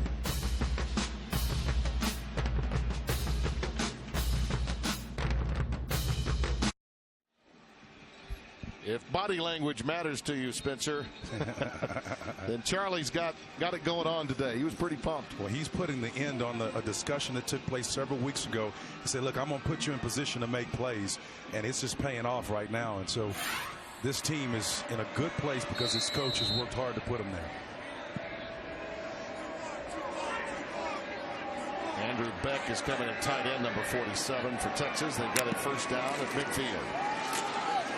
And a steady dose for this gentleman. Wow, that was a wicked touchdown. Deshaun Johnson almost looked like a horse collar, didn't it? Yep, he's holding his down. shin, holding his right shin, and I do think that there was a horse collar there. Yeah, and that's the thing about the horse collar. When you bring somebody down that difficultly, that quickly, usually the ankle is what gets stopped. Again, this is where he did that. He rolled him up on the ankle, too. He rolled him up on the ankle as well. No, he didn't really get the horse collar. You're right, though. The ankle did roll up underneath there. Well, he did get up above. It wasn't a collar. I thought it was underneath his it was close. Armpit area. It was close. But I think the issue is more with the way he rolled up. Yep. We'll be back. That last run that led to his injury, and apparently, according to Bruce, he says that the ankle was what was hurt, and he's going to be okay. He's rested up. He's back in. Yeah, he's up to 318. That ties him with Ricky Williams for 3rd all time. And he has to be told that he's got to sit out a play because of the injury. So the official says, no, not this time, young man. You're going to break any records on this play. But Ricky, what a career he had. Huh? Then Roosevelt Leaks right behind him. And here's Buechele toting it. And he gets it to the 1st down at the 35-yard line. Just to put a bow on that list, that was pretty impressive, man. Roosevelt Leaks had a nice run there with the Colts and the Buffalo Bills. But he, too, was from Brenham, Texas, where they make that fancy ice cream and stuff. He was a big back at 255. Kyle Porter is in the game now.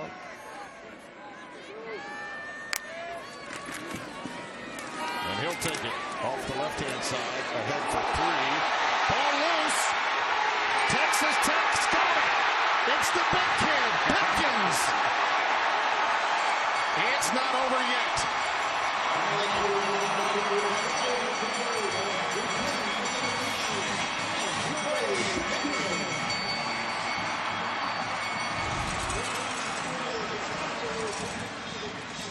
You can see Pickens, the big nose tackle, comes up with this ball ultimately out of the melee, and he spins around and gets it in his lap. And then Colin Johnson is going to have to mount him to bring him down. That's a major load right there. As you said, Tim. The hits are a combination. Ward and Johnson, the 2 safeties. Deshaun Johnson is who stripped it. That was a hold-up and a theft job. Here's the pull-out here, and Ward's working on him as well. So they're working on him up top and below. Johnson There's pulled the it strip. out. Johnson pulls the ball out. So it's live and on the ground now. To have had Deontay Foreman for that play, right? Oh, yeah. He wanted to come in. Well, remember, we had a 99-yarder return for a touchdown, a 14-point swing, and if you look back on it, this game would long since be over were it not for that particular play. And now they have Yet another opportunity after that turnover. Well, for those of you tuning in for the Oregon State-Stanford game, a reminder, we'll get you out there immediately at the conclusion of our game. But in the meantime, if you're looking for Stanford and Oregon State, it's available on FS2 and streaming live on FS Go. First and 10 from the 37 of Texas. Shallow cross to Cantrell. He's got it to the 27. A late flag comes down. Might have had a face mask, may have had more. Chris Boyd hauling him down. Dylan Haynes just kind of mounted him and spun around. And I know that a couple of players, Timothy Cole was involved in it as well, but got to really be careful down in these waning moments.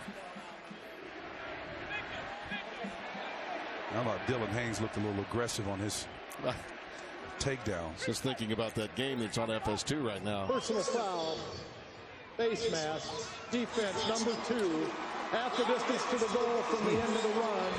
First down, number 14 it's the right for hand. Texas Tech. Yeah, right there, the right hand. The game. Chris Boyd, number 2. The sophomore field corner got that hand on him.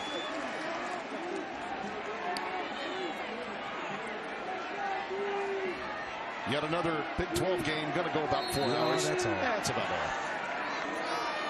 Daleon Ward, the setback with Mahomes in the shotgun.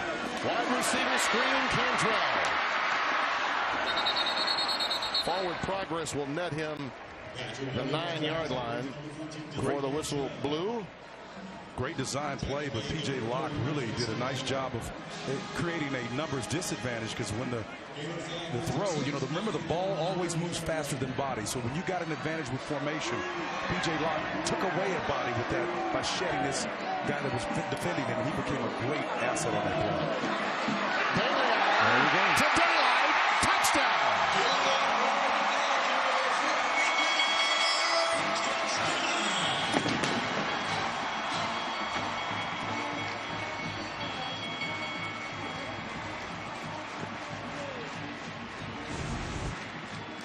It all made possible by a turnover, and again you can see the cross action, maybe a little holding light in there, but you see the vision of the little freshman running back that gets him into the score, and tighten things up a little bit more, Tim. Just a little holding there? Just a little? Just a little bit. Hatfield puts it through. The lead is 8, a 3-play, 37-yard drive, 49 seconds after this. Kings of thievery. That's what Texas Tech needs to be. You can't stop them. Steal it. And Daleon Ward takes it in. He's got 77 yards on the day.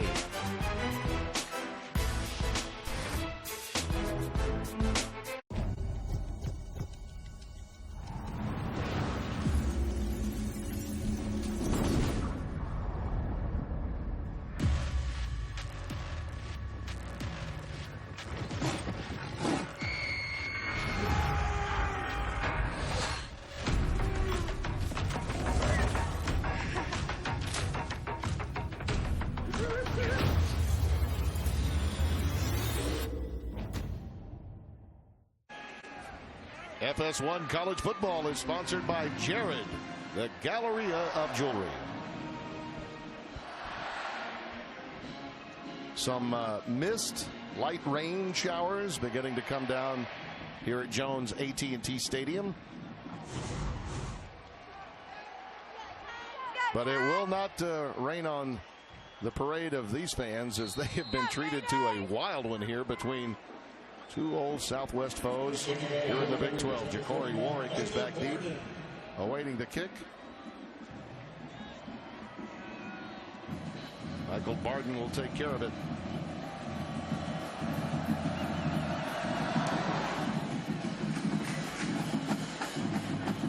And it gets through the end zone on the bounce for a touchback. And let's get a game break on that wild one in the Southeastern Conference. Here's Mike Hill in Los Angeles. Yeah, and that talk about Texas A&M being 4th in the college football playoff rankings, don't have to worry about that anymore. Mississippi State clearing up that business. Aggies down 7 here, seconds left. Jake Hubenick picked off by Mark McLaurin. That's your ball game. Number 4 goes down, 35-28. Tim Spencer, back to you. A very big win for Dan Mullen and his Bulldogs. They had been suffering through the SEC Western Division campaign until this one. And yeah, it will open the door for a lot of moves. Look at that. 391 in rushing for the Longhorns today. And Deontay Foreman is back in the game, and why not? Give it to him. That was a short time in high rent district for Texas A&M, boy. It's happened to them before. Yes, it has. Deontay Foreman, let the big dog eat, right? Give it to him. Second down and 5. He's now in sole possession of third place. After that run, getting past Ricky Williams. He's got a lead blocker now. They're going to feed this guy. Yeah. Nice.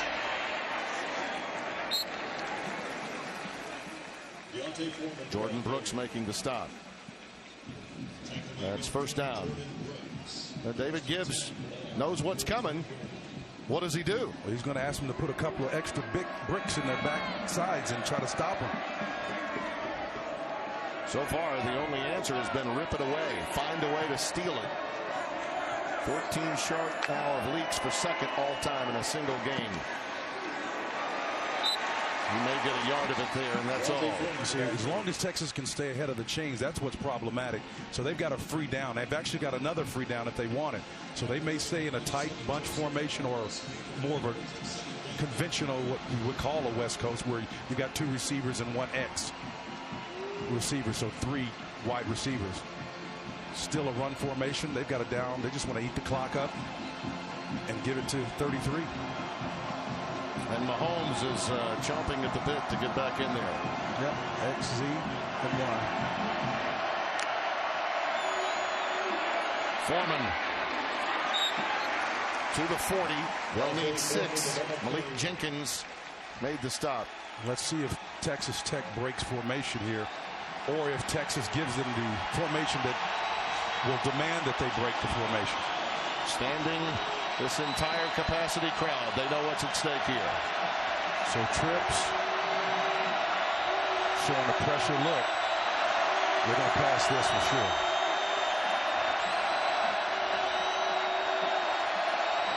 Got to get rid of this quick. Back down. Colin Hill, 13. Great defensive call by David Gibbs, showing the pressure. Exactly what he needed to have in this particular play to put pressure on this young quarterback. Had protection, but one guy stepped up and made a play. That's the beautiful thing about defense. You can have 8 guys out of position. One guy can step up and make a play and save the day. That's none bigger than Hill for that one. Cameron Batson all the way back to around his 10-yard line. Dixon, who's been booming it, the kid from Australia, lets it go again. What a beautiful high spiral, and this one will bound inside the 5 and go all the way into the end zone. Who would you rather have at the mission critical position at a time like this? He's the best in the country. And the game is on the line with 8:26 to play.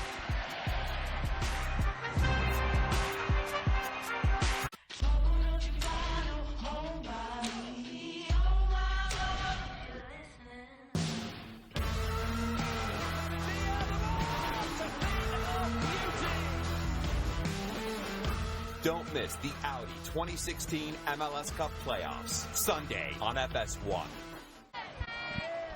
45-37, Texas by 8, still a one-score game, and Budweiser is proud to serve those who serve. Our Celebrate America game taking place. We were hopeful of a flyover earlier today, but low clouds kept that from occurring, but there's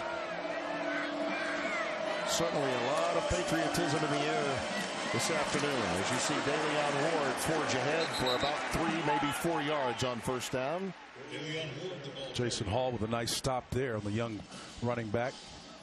Texas Tech trying to go tempo here. Second down.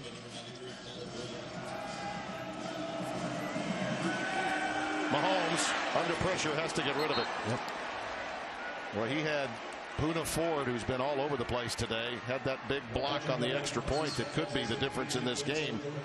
Big Poona was right in there, and he's hurt. Yeah, Mahomes was holding his shoulder. You know, he was nursing that, injured several weeks ago. And again, Poona bounces him down, and to break his fall, Mahomes on that shoulder comes up grimacing.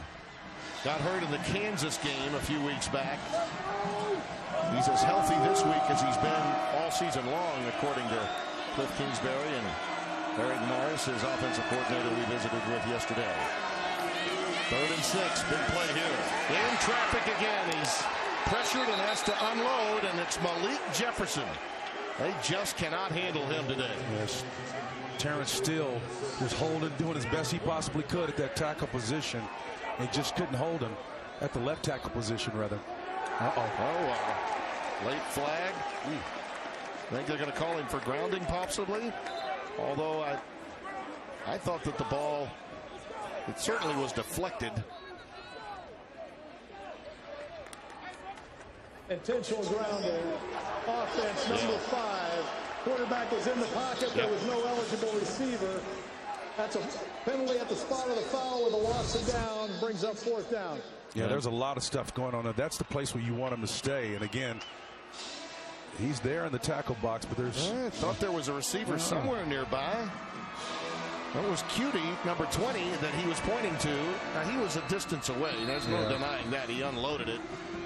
But just from a technical point of view, Spencer, he didn't get it back to the... Maybe it was the line of scrimmage issue, too. That could have come into play. Barden will have to punt. Oh. Big defensive stand there by Texas. And out of bounds, the boot at the 45-yard line. The Horns will have it. That was a huge defensive stand by the Longhorns. Only 32 yards on the boot. Most important defensive stop on the day for the Texas Longhorns. Well, UFC's legendary New York debut begins on FS1 with the biggest prelims card in UFC history. UFC 205 prelims, live from Madison Square Garden next Saturday, only on FS1. Well, the Texas Tech defense will have to do it again. 1st and 10. And you know what the Horns are going to do. Yeah, they're going to try to make them submit right here, and then a deep ball will do it because they've got a couple of downs. And believe me, with this gunslinger coordinator that they've got, I would not be shocked if they do it. Michelle decides to keep it. And Jashawn Johnson, who's played big today, made the stop. I'm a little surprised that they just didn't give it to 33 right there. That was a surprising call. Boucher, I don't really like him edging on the corner without a back to throw it to or toss it to. I had no idea what that was about. No gains. You just don't want to expose your quarterback. Yeah. 2nd and 10. That pass was tipped. And then 3 of those today. Jordan Brooks, number 20, the freshman, got that one. You got to be careful about squandering this opportunity. You're going to put it right back with only a few seconds because of the incompletion off of the clock. You can see Texas Tech dropping back. It's a nice job of getting your hands up in the air and make a great play. Now you got 3rd and 10. Yeah. And I think it all starts with not giving it to 33 on 1st down. Good point.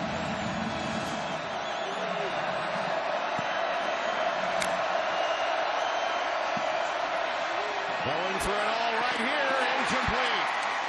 Foreman running a streak route covered by Nelson. That was a really poor series offensively for Texas. That play should have been called the first play of the series. If you want to spin it and take a shot, loosen this defense up, that's when you do it.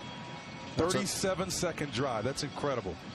Well, you got a chance to put this one away if you just hand it to number 33. They haven't stopped him all day. Yeah. Dixon to punt it away. Going to go for a little pooch in the corner, end over end variety. And it lands like a Callaway Mac Daddy 60-degree at the 4-yard line. 40-yard boot by Dixon and perfect inside the 5. Well, Deontay Foreman is playing like a Heisman leader, but let's take a look at your official Nissan Heisman watch today, Spence. Well, not much has changed. I hate to sound like a broken record, but those young quarterbacks are leading the class right here for me, and I still got a lot of respect for Donnell Dumphrey, now at 1,469 yards, 13 touchdown runs. Everybody likes Jabril Peppers. I think he's been outstanding. He's got 4 touchdowns now on the year, already equaling what Mr. Woodson won during his year, and he won the Heisman Trophy. But Deshaun Watson getting a late win, come back over Florida State on the road, that was huge. Well, the Texas defense stood tall in the last sequence. Let's see what they can do here. Backed up Texas Tech all the way to the 5-yard line. Leon Ward will carry it, trying to give them some room to negotiate. Gets it to about the 10, gain of 5, 2nd and 5 coming up. The young man's getting close to 100 yards himself, and he's really had to earn it throughout the day. Well, this is a pretty formidable front he's had to go up against, and with the Nelson and company and Hager on the Fox position. That pass is caught by Giles, and he takes himself out at the 14-yard line. That's about a yard shy on the first down. John Bonney knocked him out there in number 24. And looks like he's about a yard away from the first down, less than a yard. 3rd and 1. And Mahomes keeps it, gets the first down. Got it. Yep.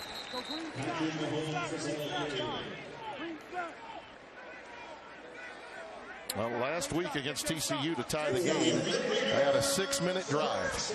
And now they've got 6:27 to work with a first down at their own 15-yard line. And given the way their defense has struggled in stopping Foreman, might be a good idea to use all 6 minutes with this drive.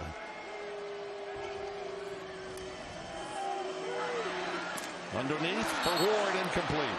Well, he just barely got that off too, Tim. He had pressure, and anytime you're working with a double delay screen like that, you better make sure you get it off. You turn your back to coverage, they're blitzing. It would have worked if he had gotten it off, but again, you had pressure, not fooled by the reverse action on the backside. Away from that, Charles Omenihu was still had him in his gun sight. 2nd and 10. It was a 16-play, 80-yard drive to tie the game to go to overtime. And it took 6:44 on the clock. They need something very similar to that right now. Quick look-in pass caught by Tony Brown, and he does get the line to make. Should be a first down. Yeah, the ball's going to be completed, but they better find a way to block Charles Omenihu, number 90. He's going out of the game now, but boy, I'm telling you, he has been in trouble. Now that spot was not the best. It's short by about a half a foot. He fumbled the ball. He fumbled the ball as a result. Trying to rush it. DeLeon Ward says that Mahomes got on top of it, but I think in the rush, and I thought the spot was not necessarily the best, but in trying to move quickly, they almost outfoxed themselves. Timmy, this is a big game, no question about it, and the whole mantra is the big games are lost, not won. There's usually going to be a mistake that determines it. It's 4th down. Yeah, it's 4th. And remember, they lost it down by hurrying that time, so it's 4th, less than a yard. And Texas Tech's going to want to talk about it. Texas Tech. Yep. It'll be a 30-second. I think they were a little surprised that they didn't get the first down mark, and then they wasted a down as a result. I want to show you the 2nd down play that we had thought it netted a first down. They ruled it just short by less than a yard. He needed the 25. Well, I thought he was there. That right knee was down, but I think you're right. His upper body, where the torso was. It's where the ball is located when he goes down. Absolutely. So if his knee is there, his torso had to be at least as long as his torso is away from the spot. So that's more than a foot. Let's see what happens. This is 4th down. This is your ball game right here. DeLeon Ward, the lone setback. I think the crowd here at the Jones senses it as well. They're all on their feet, Tim. They'll tell you the story. Yep. Game on.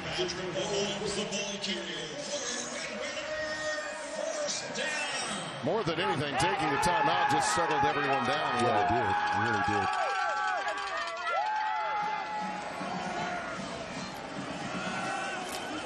What a wicked hit. Brecken Hager just came from that Fox stud position. Hell bent for election, and watch him just scream 44 right there.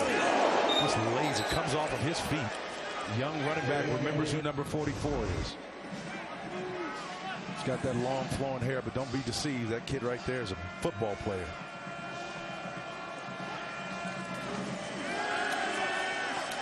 Mahomes decides to ad-lib. Well, what an X factor he is. You know, he's one of those guys that proves that one individual player at the mission-critical position can be the difference in 2 or 3 wins in a season. You're absolutely right. But I think one of the things that Texas has done, the combination of Malik Jefferson, Charles Omenihu, they've done a nice job of keeping his ability to improvise contained for the most part. 3rd down 3.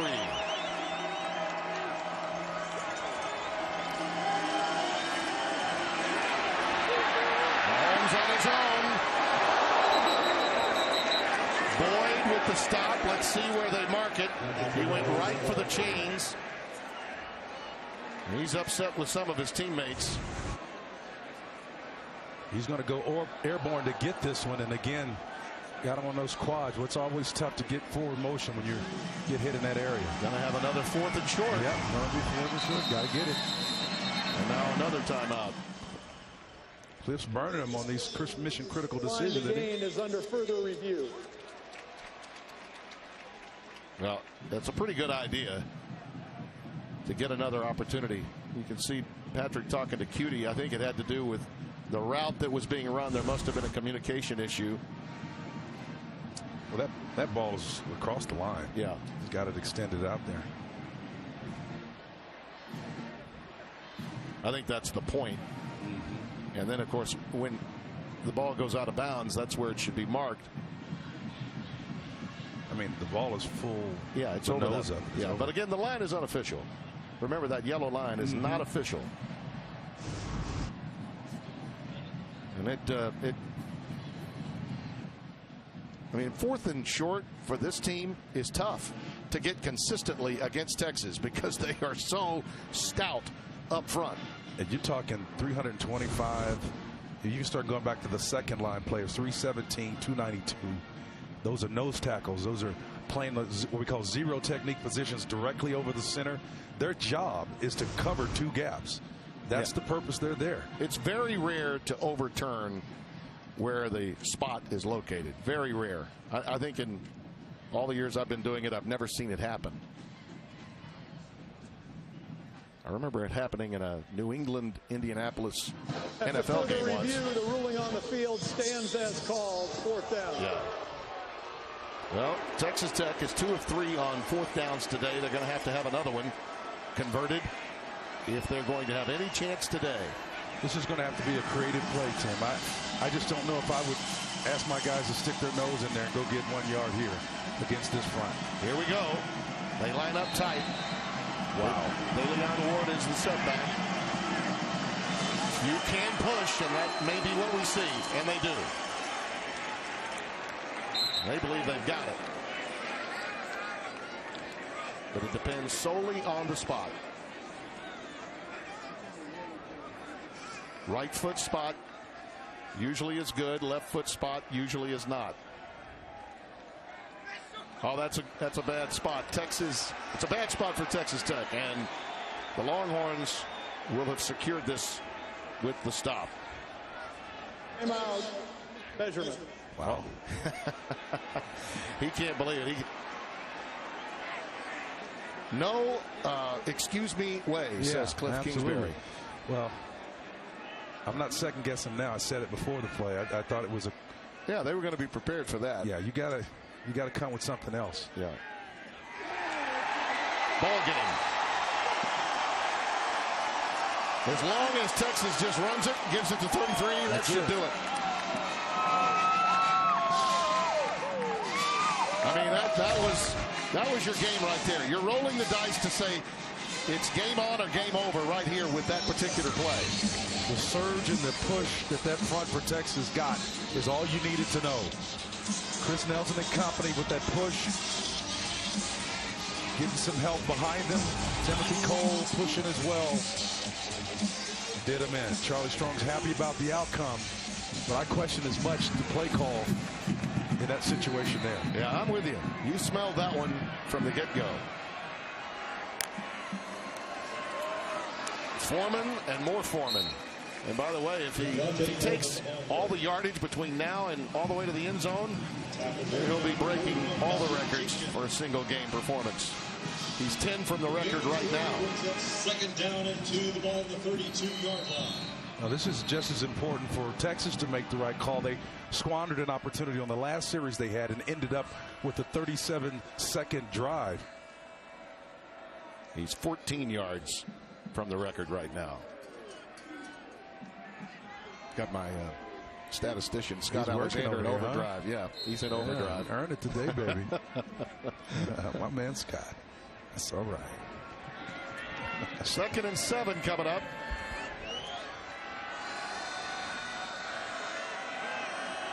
You can see they're using that play clock to the nth degree with every snap, and then you know what's coming. It's just a question of whether you can stop it if you're Texas Tech.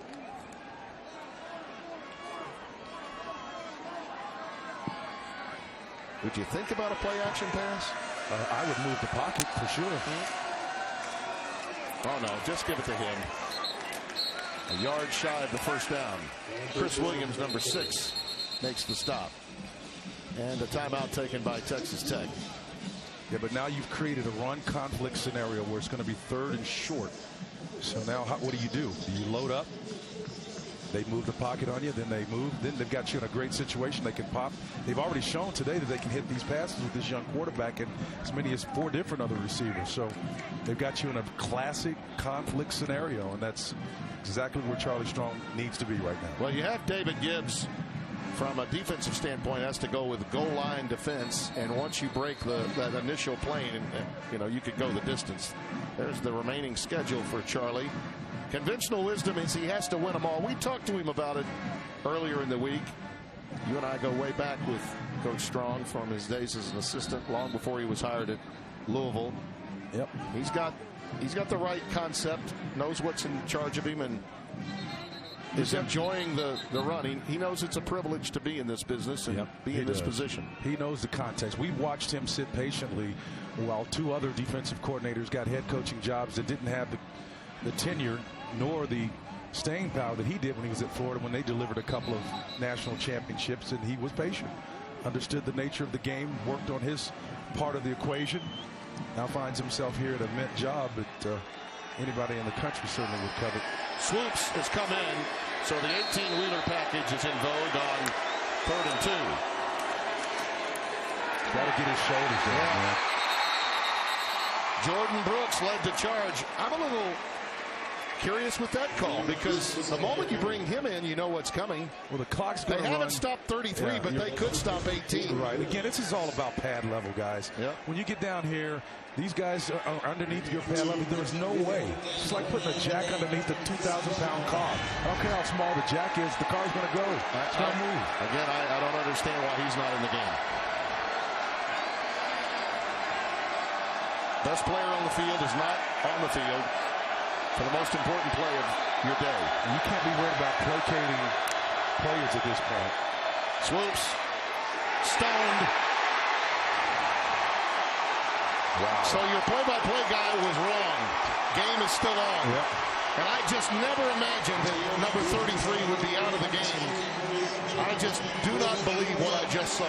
Well, neither do I, and I'm your color commentator. Again, 2 plays in a row, your quarterback can't get his pad level down enough to go get you a yard, and this thing is turned around, and this is the most prolific offense in the nation right here with a chance to stay alive. This is Spencer, unfathomable. And I'm as big a fan of Charlie as a human being as you are, but that's the kind of play call that gets you fired.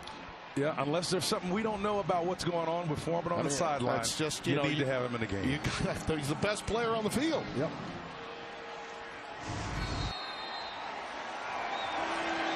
Wow. From the 26, it's game on for Patrick Mahomes. See what happens here. Let's see how tight the Longhorns get.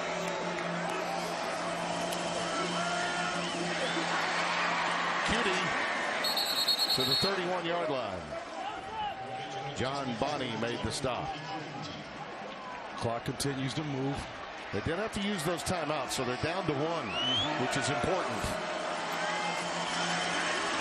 Got to have a touchdown and a 2. Cutie has the first down, or so it would appear. Great open field tackle, though, by Holton Hill. They'll sort it out. The clock will stop momentarily until they do, but that's a great open field tackle. The wind is picked up. It's blowing right to left, right in his face. Mahomes underneath again, flag down. Tony Brown ahead to the 43. That was thrown in an area where holding would typically be called.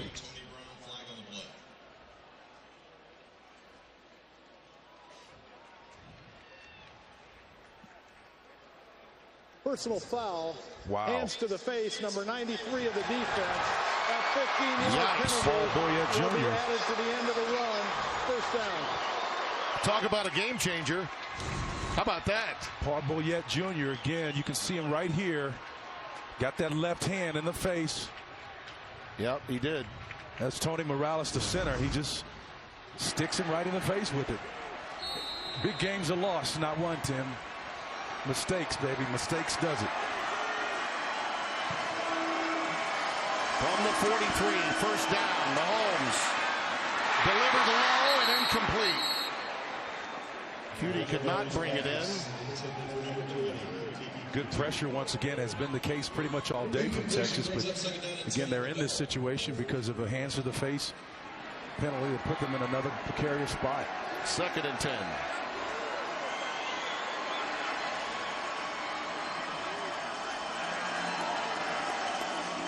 Texas playing 2 deep safeties, cover 2. Baylor on 1. Moving in on 90 yards for his day. Stopped by Malik Jefferson. Clock goes tick, tick, tick, tick, tick. 3rd down. Malik went down. They don't like that call. I don't think they believe he's hurt. I mean, listen, I got news for the Red Raiders fans. Texas wants him on the field for this play, and Malik wants to be in there, but the sarcastic reaction of the partisan crowd is, I guess, to some extent expected. Yeah. Feigning injury is one thing, but I can guarantee you no great player of his ilk doesn't want to be on the field in this situation. I just wonder to what extent, if he's needing help getting off. Yeah. Well, he's not going off gingerly enough to please the crowd. I can tell you that. It's 3rd down and 5 coming up. What do you expect here? Well, 3rd and 5, you've already shown that what they'll do on 4th down. So this is a half dozen kind of deal. It's not necessarily a run pass conflict because of how effective Texas's front has played. You've got to move the pocket or either throw it. They've been successful on their slant routes. Their intermediate stuff has done well. Their percentages on 3rd down are improving, but not up to their par. No question. On average, that's for sure. 7 of 17 today. Giles is usually your move the change receiver. They've got a slant opportunity here. If they work the inside receiver up the field and come off his hip.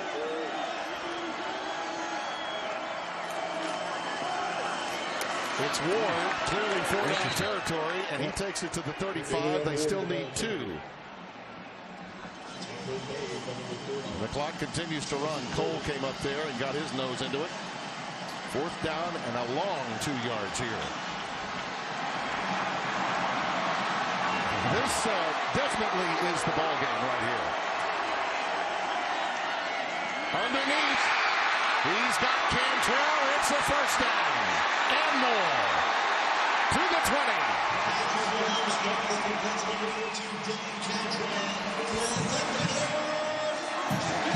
They're going to try to take their time, but once that ball is set, this clock's going to move.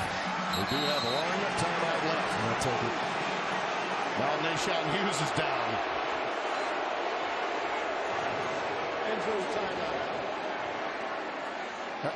By the way, I think this actually helps Texas Tech. I don't know why they're booing to the extent that they are, because Texas Tech now has a little extra time to work with. Well, they ran the exact play I thought they would run. They're using the inside receiver to go upfield and bring the middle receiver underneath it.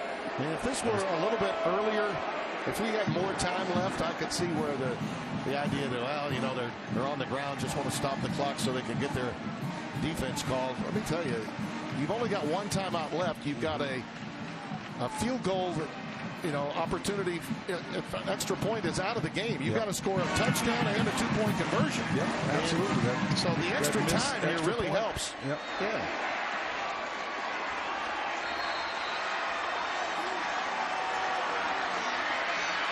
Mahomes for Cantrell. He's got it. No, out of bounds, they say. He did bring it in, but he was out of bounds. John Bonney was there with him. That was close. It was beautifully placed. And again, Mahomes had time, a little bit of pressure late on the outside, but he got rid of that ball and dropped the dime. And that just was out of bounds. Yeah, it was out. Great call.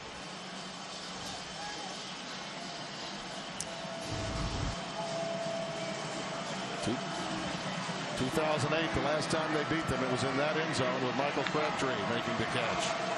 Dancing down the sidelines. Mahomes into traffic and incomplete. P.J. Locke had the best chance at it. That's a break for Mahomes. I'll tell you, Locke had that ball locked in his gun sight. That was definitely a mistake. 3 defenders around, 1 receiver. He throws it anyway. Dylan, that was just a bad decision to throw that in so much coverage. 3rd and 10. Cantrell to the bottom of your screen. Batson is in the slot up to the top of your screen.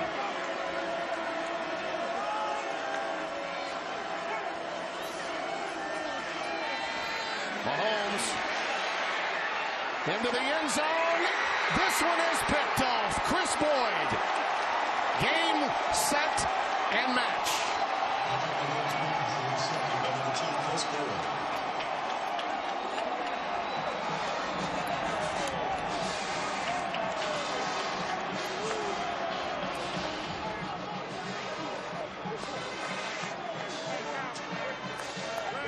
Number 2, 6 foot, 192-pound sophomore from Gilmer, Texas. He's got banjo coverage in the backside there. 3 again defenders on 1. He goes up and doesn't have to high point it. Just squeezes it. He does high point it and pulls it down. Nice job. That's about as good as it gets. But Chris Boyd denying Holmes the opportunity. Mahomes disappointed he threw it. Played valiantly. Just couldn't convert enough on 3rd down today, Tim. And it was a calamity of mistakes. And I knew this game was in jeopardy from a number of reasons. The point total, the number of plays Texas ran compared to Texas Tech. This is a volume team as Texas Tech. Yeah. Well, you can question, and we certainly did, some of the decision-making from a strategical point of view that Charlie had in that last sequence offensively. But his defense was more than up to the challenge today. They won this game for them. They've done a fantastic job, Tim. And again, they should get credit for that with their 3-man front as opposed to sticking with the 4 and trying to allow coverage to do it for them. There's your final. For Bruce Feldman, Spencer Tillman, Tim Brando saying so long. Now let's get you out to Oregon State, Stanford, Justin Kutcher, Petros Papadakis, and A.J. Hawk.